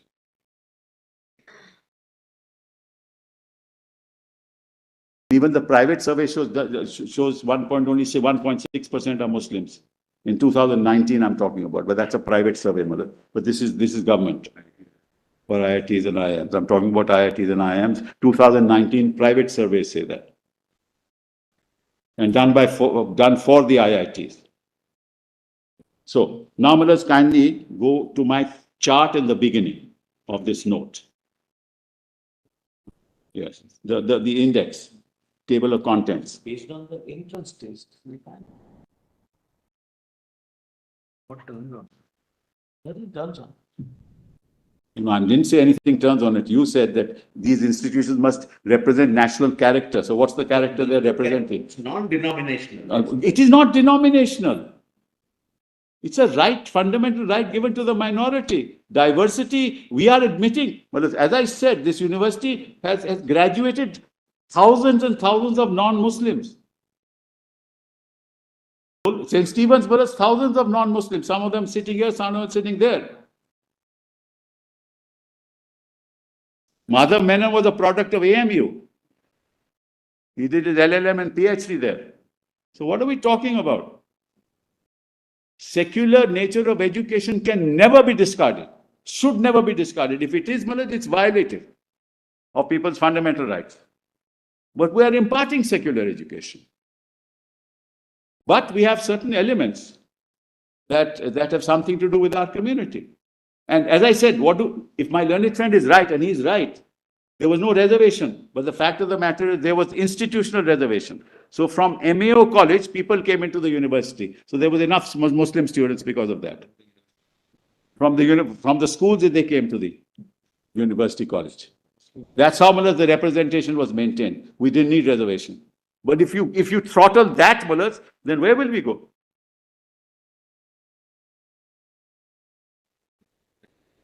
It is to make up for the lack of representation in other institutions that you have an institution which is an institution of excellence. Now, on what? Why do you want to take it over? I don't understand this, mullahs. I've not understood the rationale for it. That why do you want to take it over? Is there something that this university has done which, mullahs, is anathema to our constitutional values? So nobody's no one is taking over. No, you are making an argument that because it was incorporated, it is not established. That's your whole argument.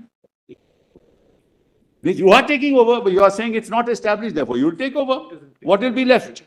Mullahs, you can appoint anybody you like then. There'll be 60% reservation also. 50 plus 10 now. Then what will be left? So these are very dangerous arguments, mullahs. I mean, one little citadel of learning, one little small citadel of learning in a country of 120 billion people,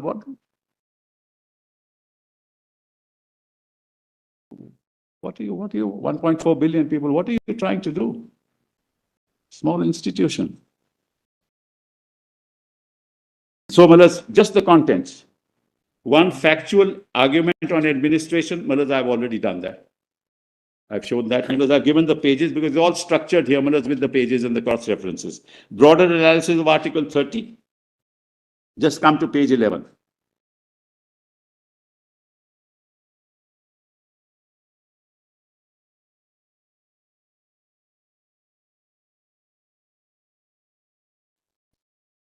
At the bottom, broader analysis of 30.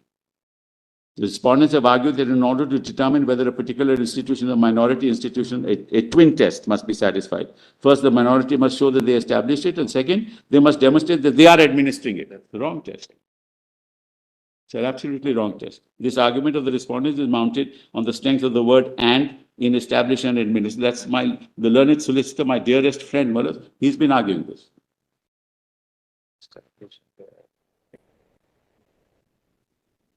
So, mullahs, I've set out the law on the subject, mullahs, and I say Xavier's, Kerala Education Bill, all those opinions, mullahs, I have given the passages.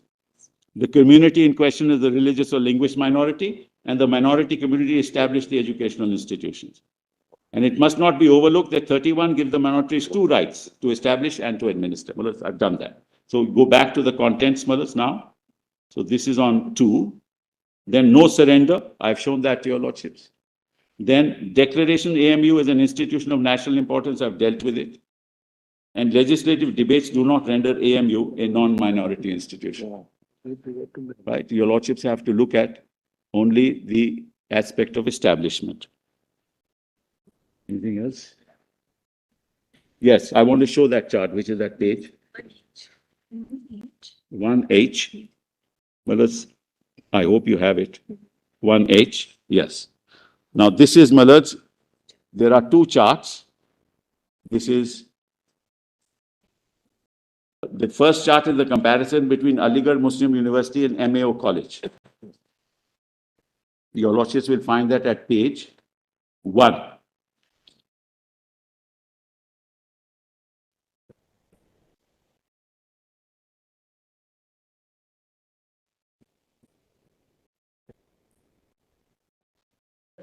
MAO also had external supervision, just like AMU. Now, no different.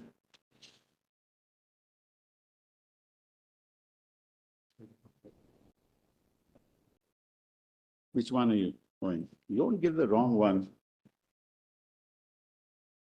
This is the chart. Well, give me your chart. Why are you giving me the wrong chart? As it is. This is the correct chart. The numbering has gone wrong. Shit. I'm sorry, Malazai. I apologize to your lordship. 1H, right? This is his. No, one issue, Mr. Khalas. It's the same chart. So which one is your chart? So I'm just emailing it to them right now. What is it? Anyway, Malas, what I want to say is that whatever restrictions were there in MAO college in terms of supervision, the same came in the AMU. No different. Consistent with that statement, we don't want any interference. We are acceptable on supervision. And MAO was accepted by Basha as minority. The only change being it was incorporated, therefore you lost your minority status. Overriding powers were there even in MAO. It's just simple. It has to be, somebody has to ultimately be responsible. In any educational institution, you just can't leave it to the institution and the principals of the college. The same. Then the second one, second chart, show the second chart at least.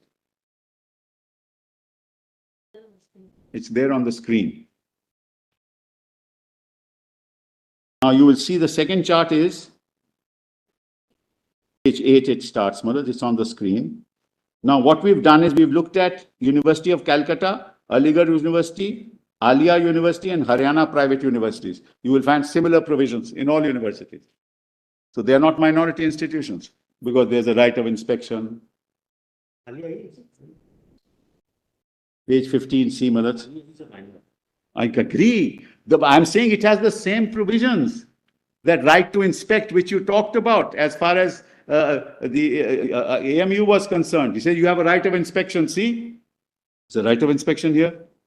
How does it change the minority nature of the institution? Statute amendment is the same. You can amend the statute the same. They can amend the statute. So how will that make a difference to the minority character? And Alia is 100% aided. Page 15, just see, Malat. Governor of Haryana shall be the visitor. The visitor shall have the following powers. When present, he shall preside over the convocation to call for any paper of information relating to affairs of the university. On the basis of information received, he is satisfied that any order, proceeding or decision taken by any authority is not in conformity with the provisions of the statutes. He may issue such directions as he think fit. Notwithstanding anything contained, the university shall be bound to comply with all the rules, regulations, this thing. And powers of government to inspect universities and academic and administrative, everything, and audit, as my Lord Justice Datta put it. Same provisions. Does it mean that these universities which are incorporated as minority institutions are not minority?